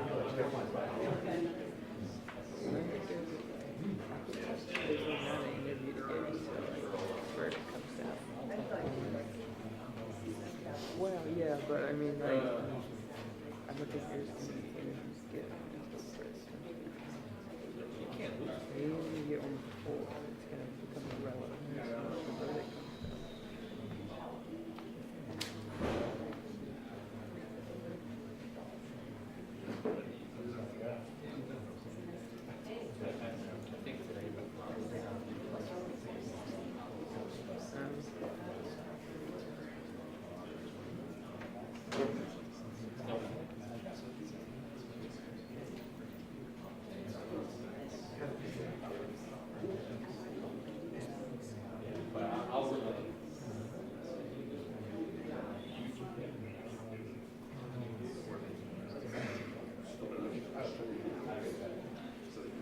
They went to go right.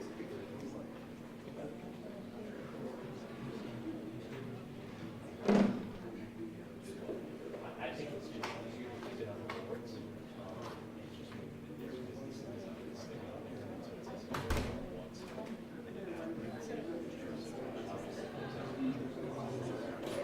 Yeah, because it was just for, yeah, that's what I was thinking.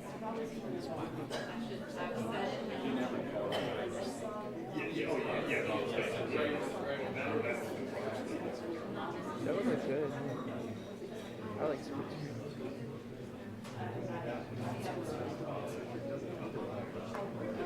Yeah, no, and like, I was thinking of 30 minutes or whatever.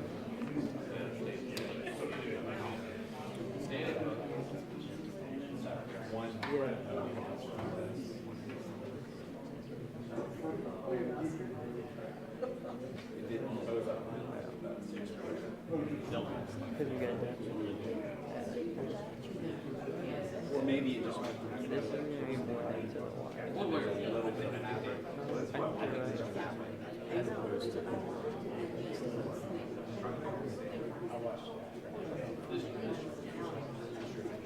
Yeah, but I mean that also for like court stuff.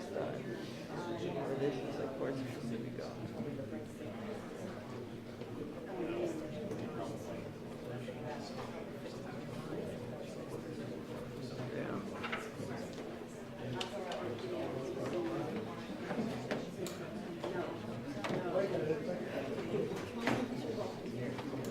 Excuse me, sorry.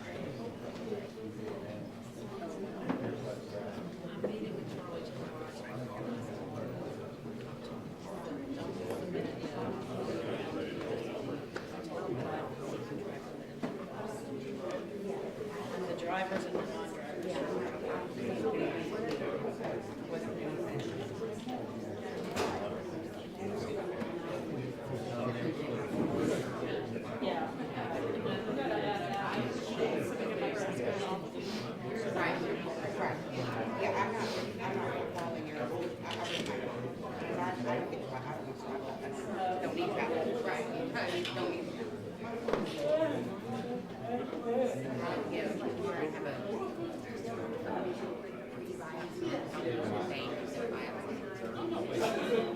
afternoon, I have a virus. That's what I already put it.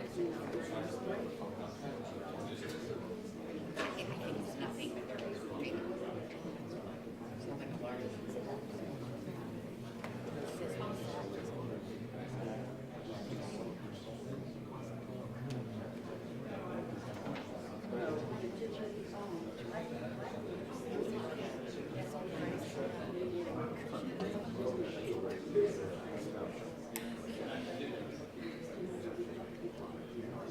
Oh, you're talking about Devil in the Grove?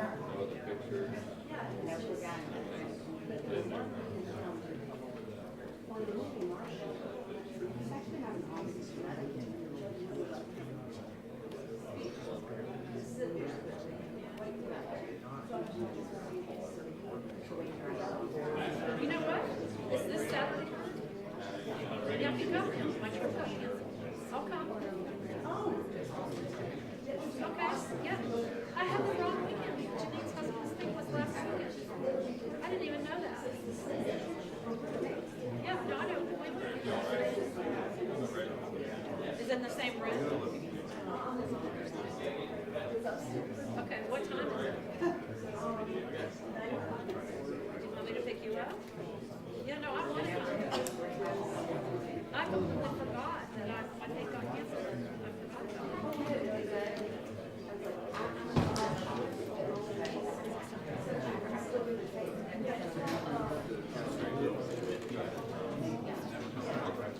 Yeah, when the one that got fired, I wasn't Miami, then became a judge.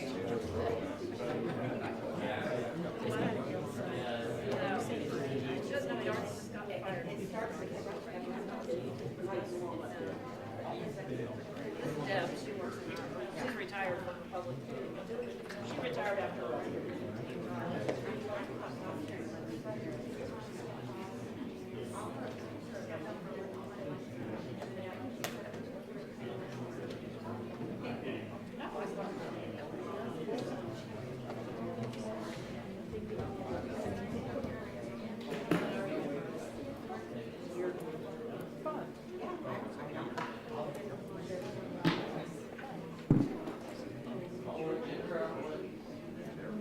Did you know that D.W. Morgan's brother is D.W. Morgan's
The jury's outside. Why don't you bring them in?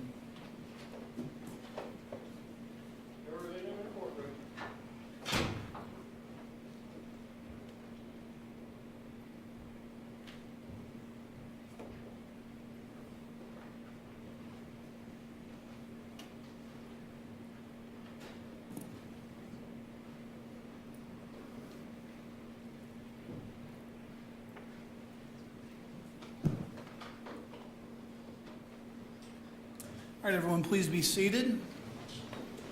Ladies and gentlemen, welcome back. We're now going to begin the instructions. You all have a copy of the instructions and a verdict form to follow along. After I am done reading the instructions and going over the verdict form, I will be directing our bailiffs to collect those from you. We don't want to have multiple forms floating around. I will send back a single copy of the instructions that I sign as well as the official verdict form, okay? So you can follow along if you'd like. So we'll turn to the first page. Members of the jury, you have heard all the evidence and the argument of counsel. Now you must decide whether the defendant should be sentenced to life in prison without the possibility of parole or to death. In making your decision, you must first unanimously determine whether the aggravating factors alleged by the state have been proven beyond a reasonable doubt. An aggravating factor is the only circumstance recognized by Florida law that could result in a defendant receiving the death penalty. An aggravating factor increases the gravity of a crime or the harm to a victim beyond the harm inherent in every first-degree murder. You must not consider any other facts as an aggravating factor other than what has been alleged and proven by the state beyond a reasonable doubt. The aggravating factors alleged by the state are: 1, Patrick McDowell was previously convicted of a felony and was on felony probation at the time he committed the first-degree murder in this case. Number 2, Patrick McDowell was previously or contemporaneously convicted of a felony involving the use of or threat of violence to another person. The crime of aggravated assault on a law enforcement officer is a felony involving the use or threat of violence to another person. Multiple previous convictions for a felony involving the use or threat of violence to another person may only count as a single aggravating factor. 3, the first-degree murder was committed for the purpose of avoiding or preventing a lawful arrest or effecting an escape from custody. 4, the first-degree murder was committed in a cold, calculated, and premeditated manner without any pretense of moral or legal justification. Cold means the murder was the product of calm and cool reflection.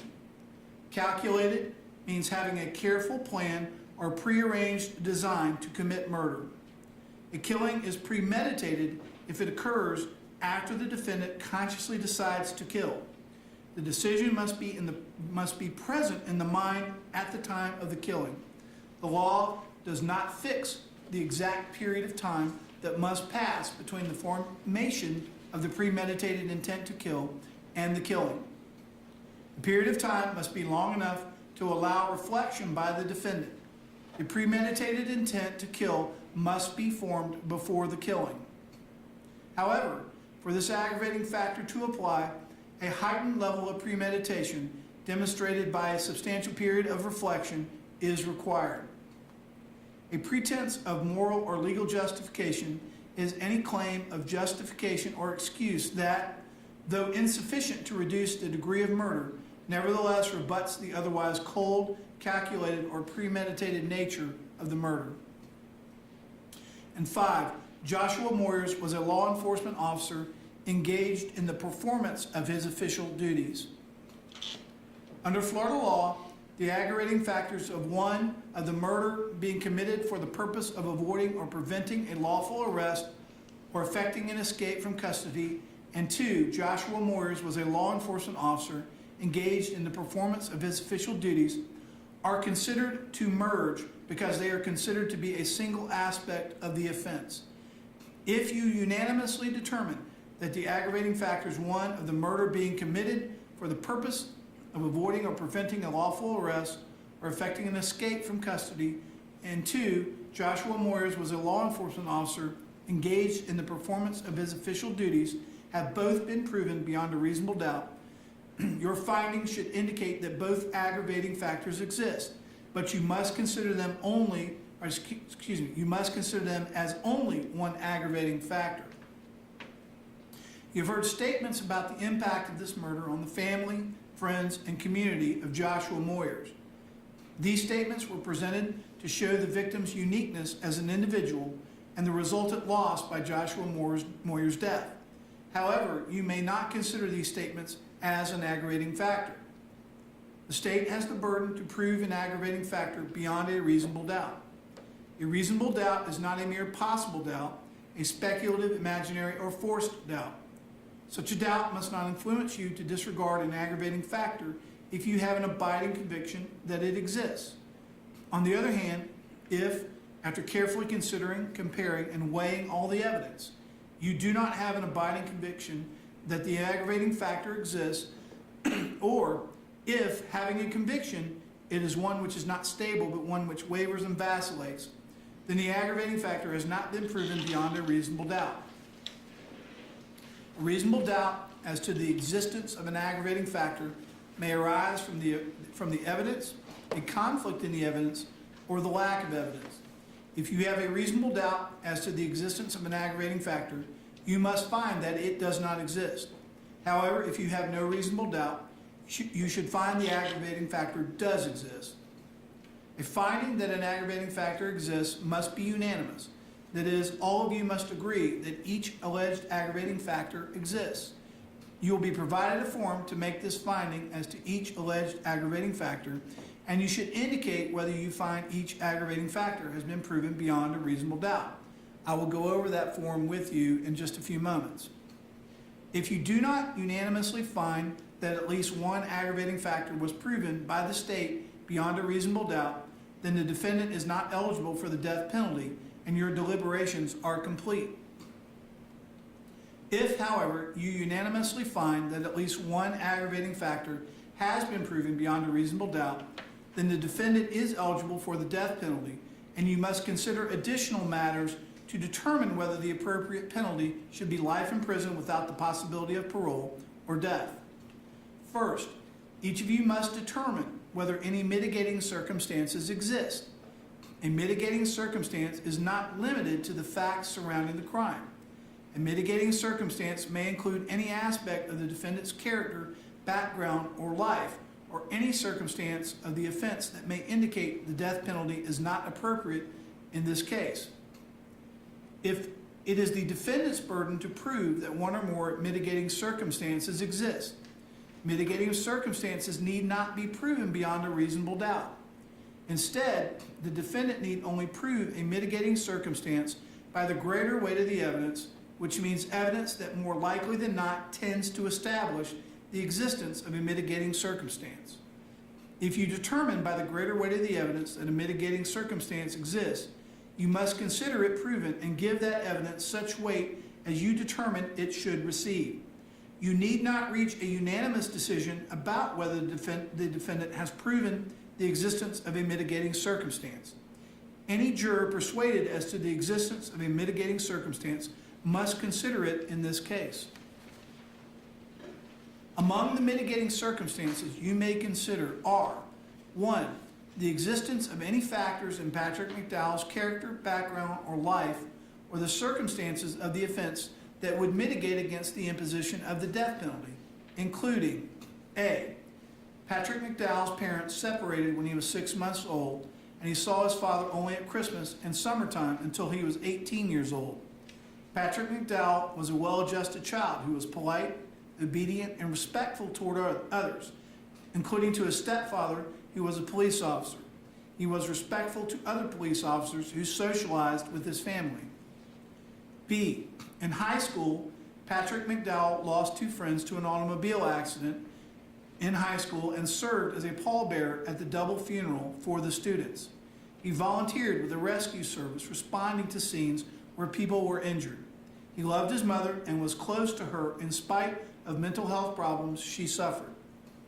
C, while he was in high school, Patrick McDowell applied for and was accepted into the United States Marine Corps Delayed Entry Program at a time when the United States was heavily engaged in a ground war with Iraq and Marines were being killed. D, Patrick McDowell attended school regularly without failing a grade, graduating from high school on time with a grade point average of 3.02. Patrick McDowell's entry into the Marines was delayed because of a knee injury and a subsequent arrest at the age of 18. He moved to Florida, where he worked to pay restitution, leading to a misdemeanor disposition of his charges in Harrisburg. E, Patrick McDowell enlisted in the Marine Corps in Florida in 2005 at a time when he knew the United States was still engaged in a ground war in Iraq. During his 4+ years in the Marine Corps, Patrick McDowell worked hard and served his country and his unit with distinction in the United States and abroad. He was promoted in rank to sergeant, was selected as the battalion commander's radio operator and personal security detail in jump platoon, and received outstanding performance evaluations in Navy and Marine Corps achievement medals. He was respected as a mentor and teacher of junior Marines. He was honorably discharged. F. Patrick McDowell extended his enlistment in the Marines in order to deploy to a war zone in Iraq. G. While he was in Iraq, he was singularly responsible for communications between the battalion commander and the battalion and all air support. H. Patrick McDowell returned from deployment in Iraq with symptoms of PTSD apparent to his family. I. Patrick McDowell formed friendships with Michael Patrick Fowler and others on the airsoft team and was a good teammate, giving some members of that team advice about how to enter the military service. He also attended Florida State College in Jacksonville for 2 semesters in preparation for a job as a firefighter. J. Patrick McDowell returned to Iraq as one of the youngest employees of Triple Canopy, a private military contractor, at a time when terrorists and insurgents were still trying to kill Americans. At Forward Operating Base Delta, he worked in the Tactical Operations Center and also assisted at the entry control point where he observed military casualties and children intentionally burned by their parents. He was present when the base received indirect fire. K. Patrick McDowell still suffers from post-traumatic stress disorder as a result of his service to his country in the Iraq War, either during his service with the United States Marines or his service with Triple Canopy, or both. PTSD is a mental condition that requires treatment in order to reduce its impact on everyday life. L. Patrick McDowell never made a claim for Social Security or VA disability for PTSD or any other disability. M. Patrick McDowell was a trusted employee of the Gold Leaf Security Company and Signal 88 Security Company while working at industrial locations and multifamily housing. N. Patrick McDowell had good relationships with police officers in Jacksonville who responded to calls at the apartment complexes. O. Patrick McDowell was distressed when he learned in 2017 that Ryan Baker, a jump platoon member and junior radio operator, committed suicide. P. Patrick McDowell maintained employment during most of his adult life by working in the following places: Asplund Tree Services, his father's cleaning business, the construction and landscaping businesses operated by his uncles and his father, the construction business of Robert Pavlonis, the Marines, Triple Canopy, Signal 88, and a lumber company.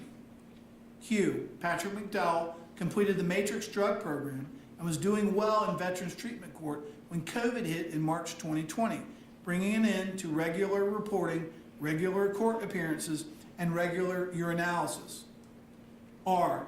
Patrick McDowell was an attentive and caring father to his 13-year-old son Nathan before he became addicted to drugs, and he has reconnected with his son since his arrest in this case.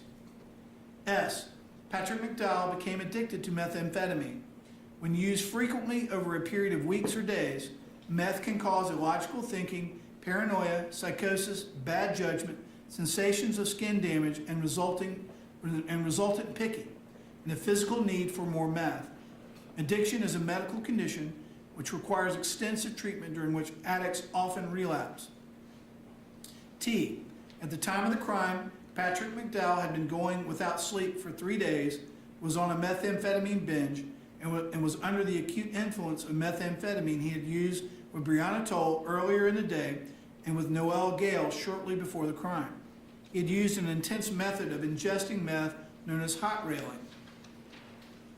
U. Patrick McDowell has behaved appropriately in jail during his incarceration and in court during sentencing. He pleaded guilty and testified, taking full responsibility for his crime and explaining the remorse he feels for the family of Deputy Moyers and everyone affected by his crime. V. Patrick McDowell cares about the members of his family, and he has repaired and strengthened his relationship with his family since his incarceration. He eagerly participates in visits, reads the books they send him, and engages in regular sessions of Bible study with his aunt and other family members. His family members have benefited from these interactions with Mr. McDowell. W. If he is given a sentence of life without parole, Patrick McDowell will live in prison until he dies. And X. Patrick McDowell has expressed to his aunt and to David Abramowitz a desire to act as a mentor to other veterans in prison, especially through the prison ministry of the Church of 1122.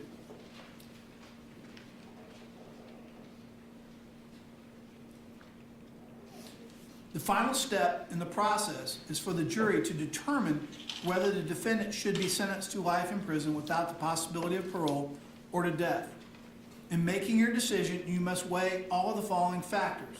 1, whether sufficient aggravating factors exist, and 2, whether the proven aggravating factors outweigh the proven mitigating circumstances.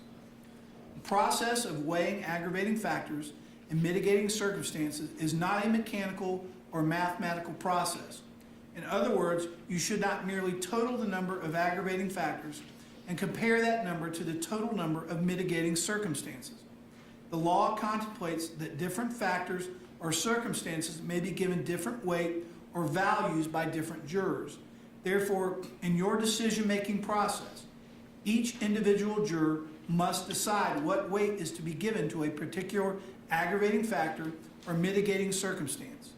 Regardless of the results of each juror's individual weighing process, even if you conclude that the sufficient aggravators outweigh the mitigators, the law neither compels nor requires you to recommend that the defendant should be sentenced to death.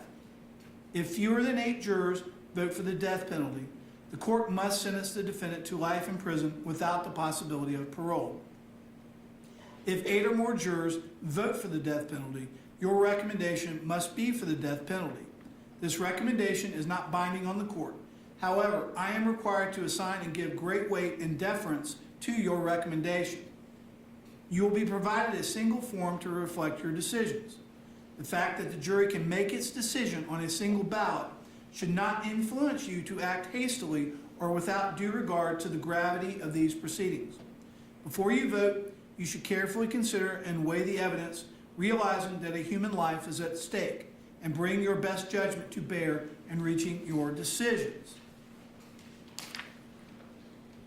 It is up to you to decide what evidence is reliable. You should use your common sense in deciding which is the best evidence and which evidence should not be relied upon in considering your verdict. You may find some of the evidence not reliable or less reliable than other evidence. You should consider how the witnesses acted as well as what they said. Some things you should consider are: 1, did the witness seem to have an opportunity to see and know the things about which the witness testified? 2, did the witness seem to have an accurate memory? 3, was the witness honest and straightforward in answering the attorney's questions? 4, did the witness have some interest in how the case should be decided? 5, does the witness's testimony agree with the other testimony and other evidence in the case? 6, has the witness been offered or received any money, preferred treatment, or other benefit in order to get the witness to testify? And 7, did the witness at some other time make a statement that is inconsistent with the testimony he or she gave in court? Whether the state has met its burden of proof does not depend upon the number of witnesses it has called or upon the number of exhibits it has offered, but instead upon the nature and quality of the evidence presented. The fact that a witness is employed in law enforcement does not mean that his or her testimony deserves more or less consideration than that of any other witness. Expert witnesses are like other witnesses with one exception. The law permits an expert witness to give his or her opinion. However, an expert's opinion is reliable only when given on a subject about which you believe him or her to be an expert. Like other witnesses, you may believe or disbelieve all or any part of an expert's testimony. The defendant in this case has become a witness. You should apply the same rules to consideration of his testimony that you apply to the testimony of the other witnesses. It is entirely proper for a lawyer to talk to a witness about what testimony the witness would give if called to the courtroom. The witness should not be discredited by talking to a lawyer about his or her testimony. You may rely upon your own conclusion about the credibility of any witness. A juror may believe or disbelieve all or any part of the evidence or the testimony of any witness. Now, before I move to the rules of deliberation, I'm going to go over the verdict form with you right now. So if you'll switch to the verdict form, and you all have it in front of you now. The verdict form really requires you to address it in sequence, in the order that's presented to you in the form. The first aspect of the verdict form is the determination of any aggravating factors that have been proven beyond and to the exclusion of every reasonable doubt. And so the form reads as follows. We, the jury, find as follows as to the defendant Patrick McDowell in this case. Subsection A, aggravating factors. We, the jury, unanimously find that the state has proven the following aggravating factors beyond a reasonable doubt as to the defendant Patrick McDowell in this case. 1, Patrick McDowell was previously convicted of a felony and was on felony probation at the time he committed the first-degree murder in this case. And you will check yes or no based on the jury's vote. Number 2, Patrick McDowell was previously or contemporaneously convicted of a felony involving the use or threat of violence to another person. Again, you check yes or no as determined by the jury's vote. Number 3, the first-degree murder was committed for the purpose of avoiding or preventing a lawful arrest or effecting an escape from custody. And you will check yes or no depending on the jury vote. Number 4, first-degree murder was committed in a cold, calculated, and premeditated manner without any pretense of moral or legal justification. Again, you would check yes or no depending on the jury vote. And finally, 5, Joshua Moyers was a law enforcement officer engaged in the performance of his official duties.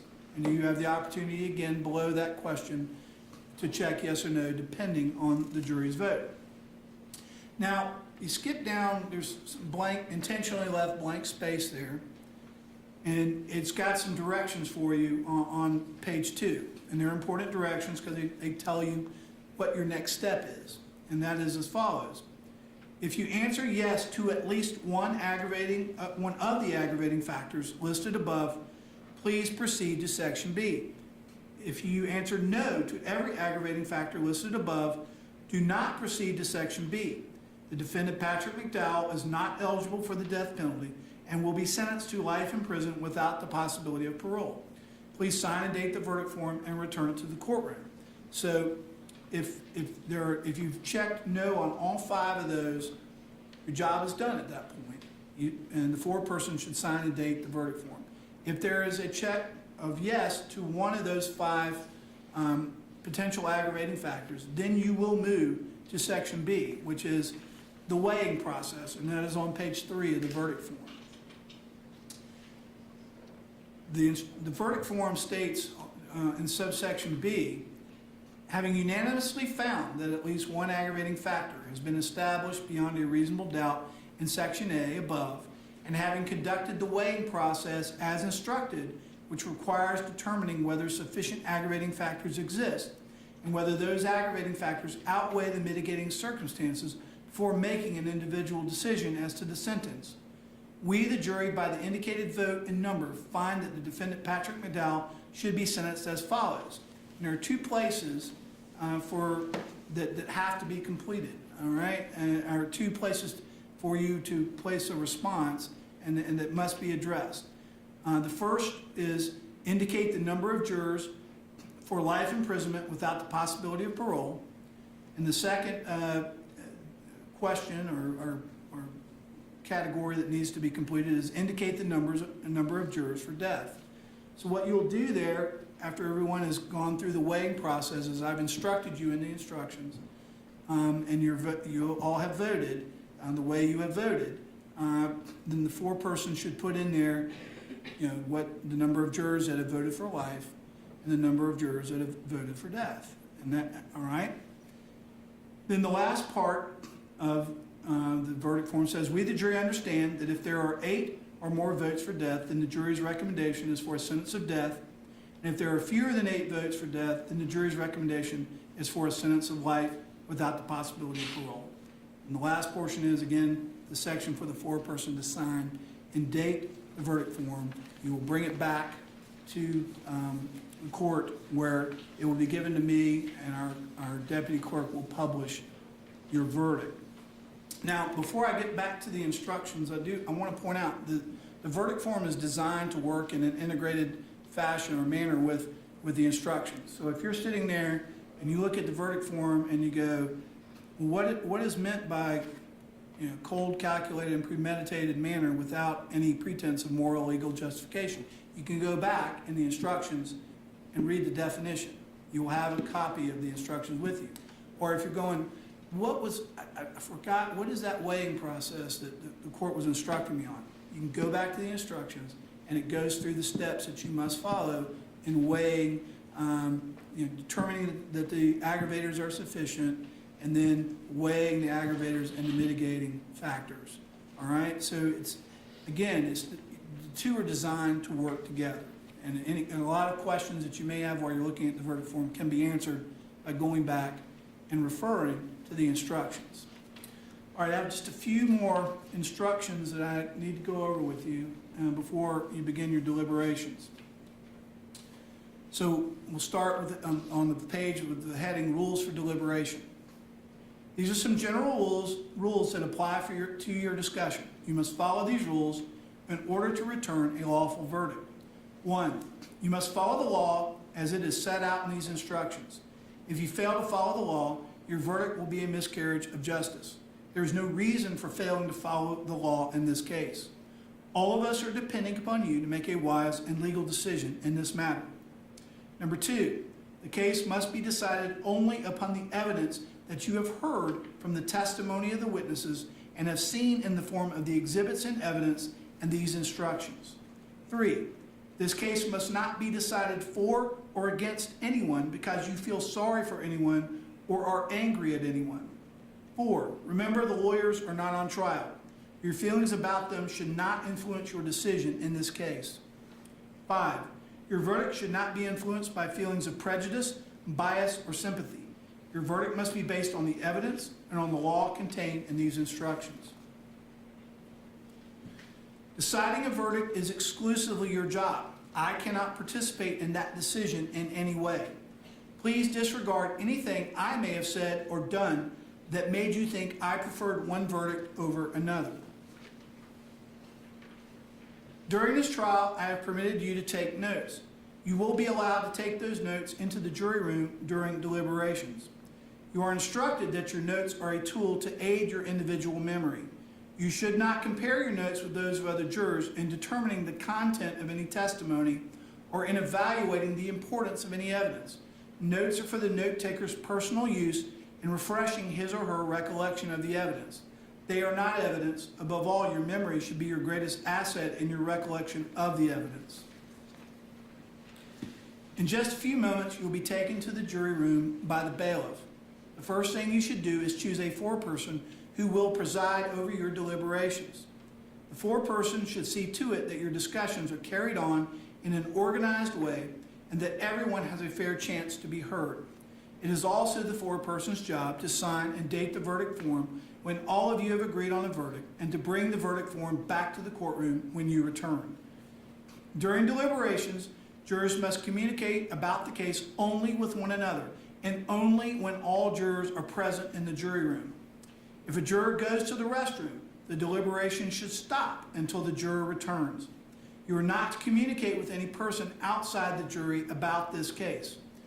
Until you have reached a verdict, you must not talk about this case in person or through the telephone, writing, or electronic communication, such as a blog, Twitter, email, text message, or any other means.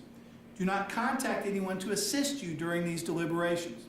These communication rules apply until I discharge you at the end of this case. If you become aware of any violation of these instructions or any other instruction I have given in this case, you must tell me by giving a note to one of our bailiffs. Many of you may have cell phones, tablets, laptops, or other electronic devices here in the courtroom. The rules do not allow you to bring your phones or any of those types of electronic devices into the jury room. Kindly leave those devices on your seats, or actually, better yet, our bailiff will make sure that they're collected would be put in another room safely. And if we are on a break and I've given you permission to reach out and communicate with anyone to tell them about your status, they will return those phones to you. But again, and they should never be used to communicate about this case with anyone or conduct any research or investigation. If you need to communicate with me, send a note through the bailiff signed by the foreperson. If you have voted, do not disclose the actual vote in the note. If you have questions, I will talk with the attorneys before I answer, so it may take some time. You may continue your deliberations while you wait for my answer. I will answer any questions if I can in writing or orally here in open court. During the trial, items are received into evidence as exhibits. You may examine whatever exhibits you think will help you in your deliberations. These exhibits will be sent into the jury room with you when you begin to deliberate. In the jury deliberation room, you may have noticed when you came in today that there was actually a screen, a monitor in there with a small computer. We brought that in there because there are some exhibits in this case that are digital in nature, photos, things of that nature. That computer does not have access to the internet. It's what we call a clean computer. There's nothing on it. It's just there for you all to use if you want to access any of the exhibits that are electronic in nature that are in evidence in this case. All right, so it's there for your use. You don't have to use it if you feel that you don't need it, but it is there for your use nevertheless. In closing, let me remind you that it is important that you follow the law spelled out in these instructions in deciding your verdict. There are no other laws that apply to this case. Even if you do not like the laws that must be applied, you must use them. For 2 centuries, we have lived by the Constitution and the law. No juror has the right to violate rules we all share. All right, that concludes the instructions. And what I'm going to do, if you could, Deputy, if you'll collect the verdict forms and the instructions that were handed out to the jurors, because again, I don't want a lot of copies floating around, because you will have one official copy of the verdict form and one copy of the instructions.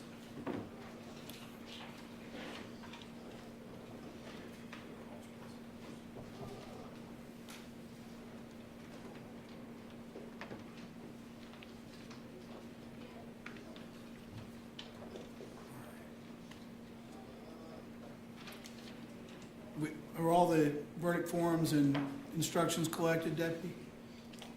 All right, so next I need to address the alternate jurors, okay? In this case, I believe Mr. Vachal or Vachal, he was already excused. Judge, are you going to be using numbers? Pardon? Numbers? Yes, I'm sorry. He was excused. Thank you for reminding me.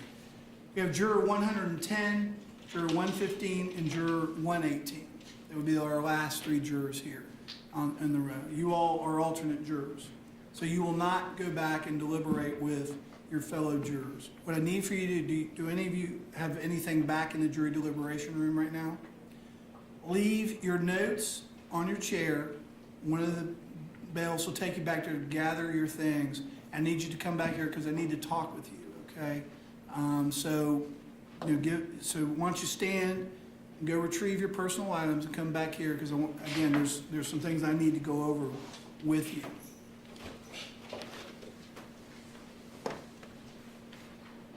While the alternate jurors are going back and retrieving their personal items, I'll just address the 12 jurors who will deliberate, okay? Again, make sure that any electronic devices, cell phones, are given to our deputies, and they will take good care of them. When you go back there, you can go ahead and you can elect a 4-person, but I do not want you to start deliberating until our deputy clerk brings back all the exhibits as well as the instructions and the verdict form for your use. So it'll take a few minutes so you can settle in. If you want to elect somebody, go ahead, but don't start deliberating until all that is brought back to you. That's the first thing. The second thing is it's 3:30 right now. We will have dinner for you if it's required, okay? If deliberations are still ongoing, you need not worry about that, okay? All that will be taken care of. At some point, I will, if deliberations are ongoing, later on in the evening, I will bring you out. I don't want to know anything about the deliberations, and I don't want to know any votes or any details, but we may inquire whether it looks like we need to sequester or not, all right? And, I'll go through that with you later on. There's no need to cross that bridge right now. I just kind of want to give you a heads up that some point later on we'll make a determination, okay? That should not impact the way you deliberate in this case. Do not deliberate in this case to avoid sequestration. Deliberate for however long it takes to reach the decisions in the manner in which I've instructed you, all right? But you also need to know, procedurally what's going to happen in the future, and I want to make sure you're aware of that. Are our alternates ready? They can come back and sit.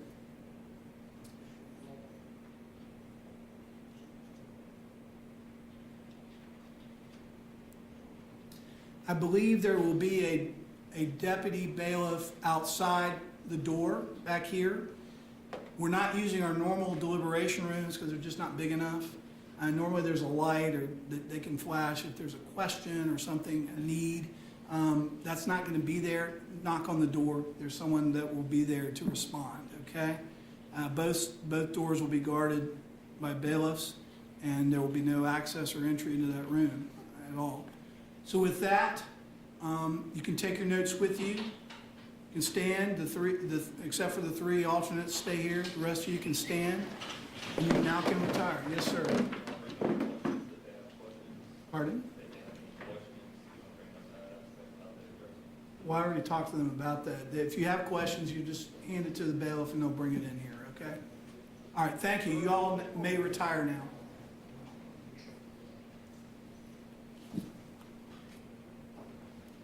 Clerk.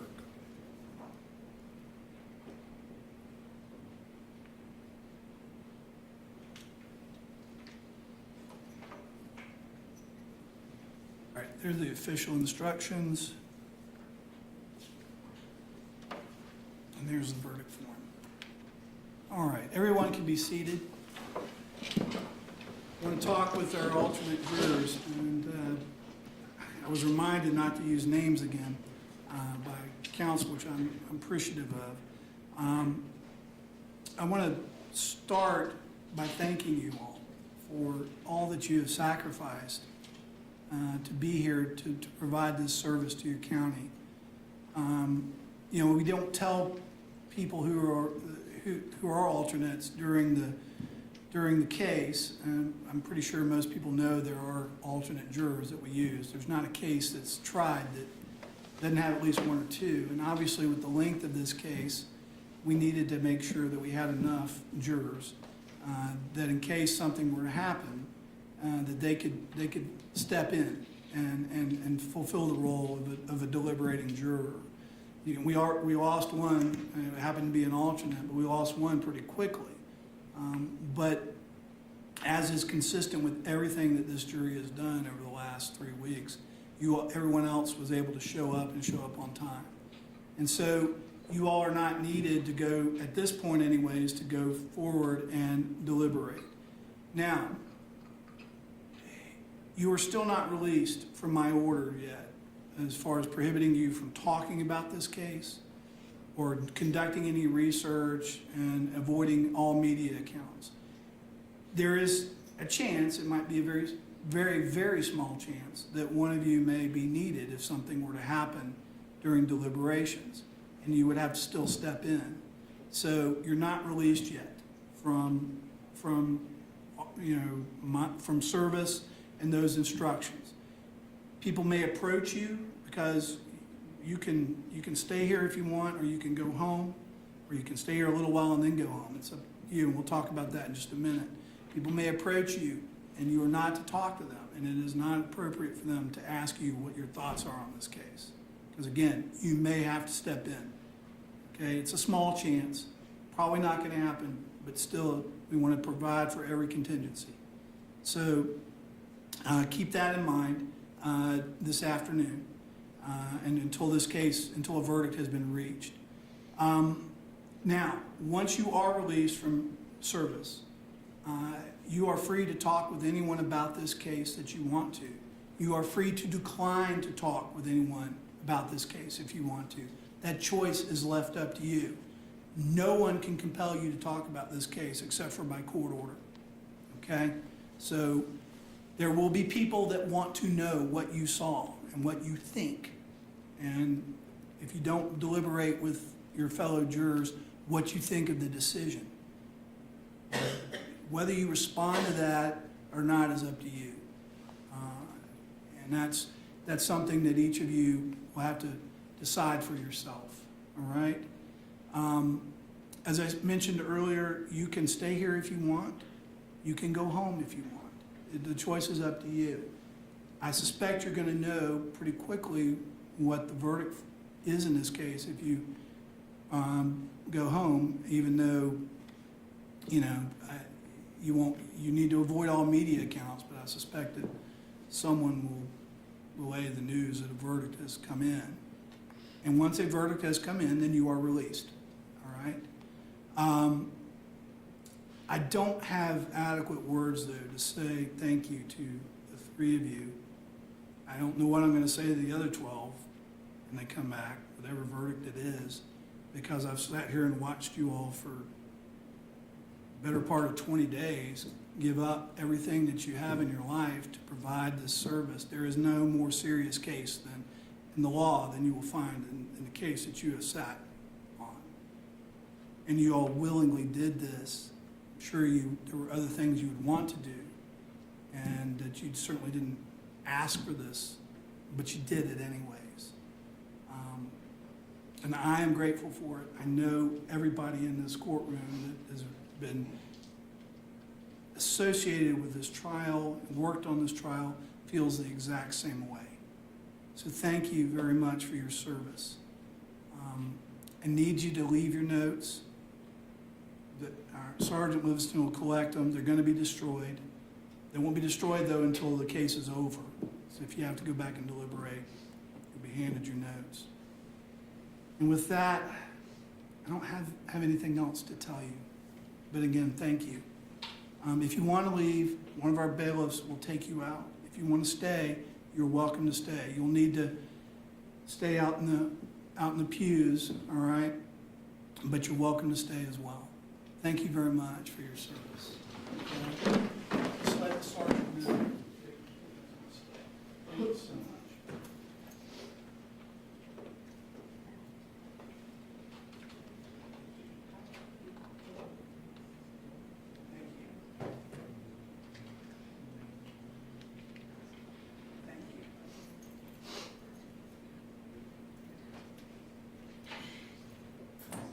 Everybody have a seat. Anything anybody wants to put on the record or talk about? All right. I mean, it's 3:40 right now. We'll probably, you know, as we get to about 6, we'll get dinner, bring it in for them. I don't think we're going to make a decision. I'll get with the clerks. Grim, I'll talk to you once you're done doing this thing about when you need me to make a decision about sequestration.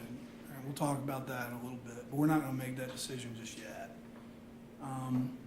So with that, nobody else has anything else, we will be in recess.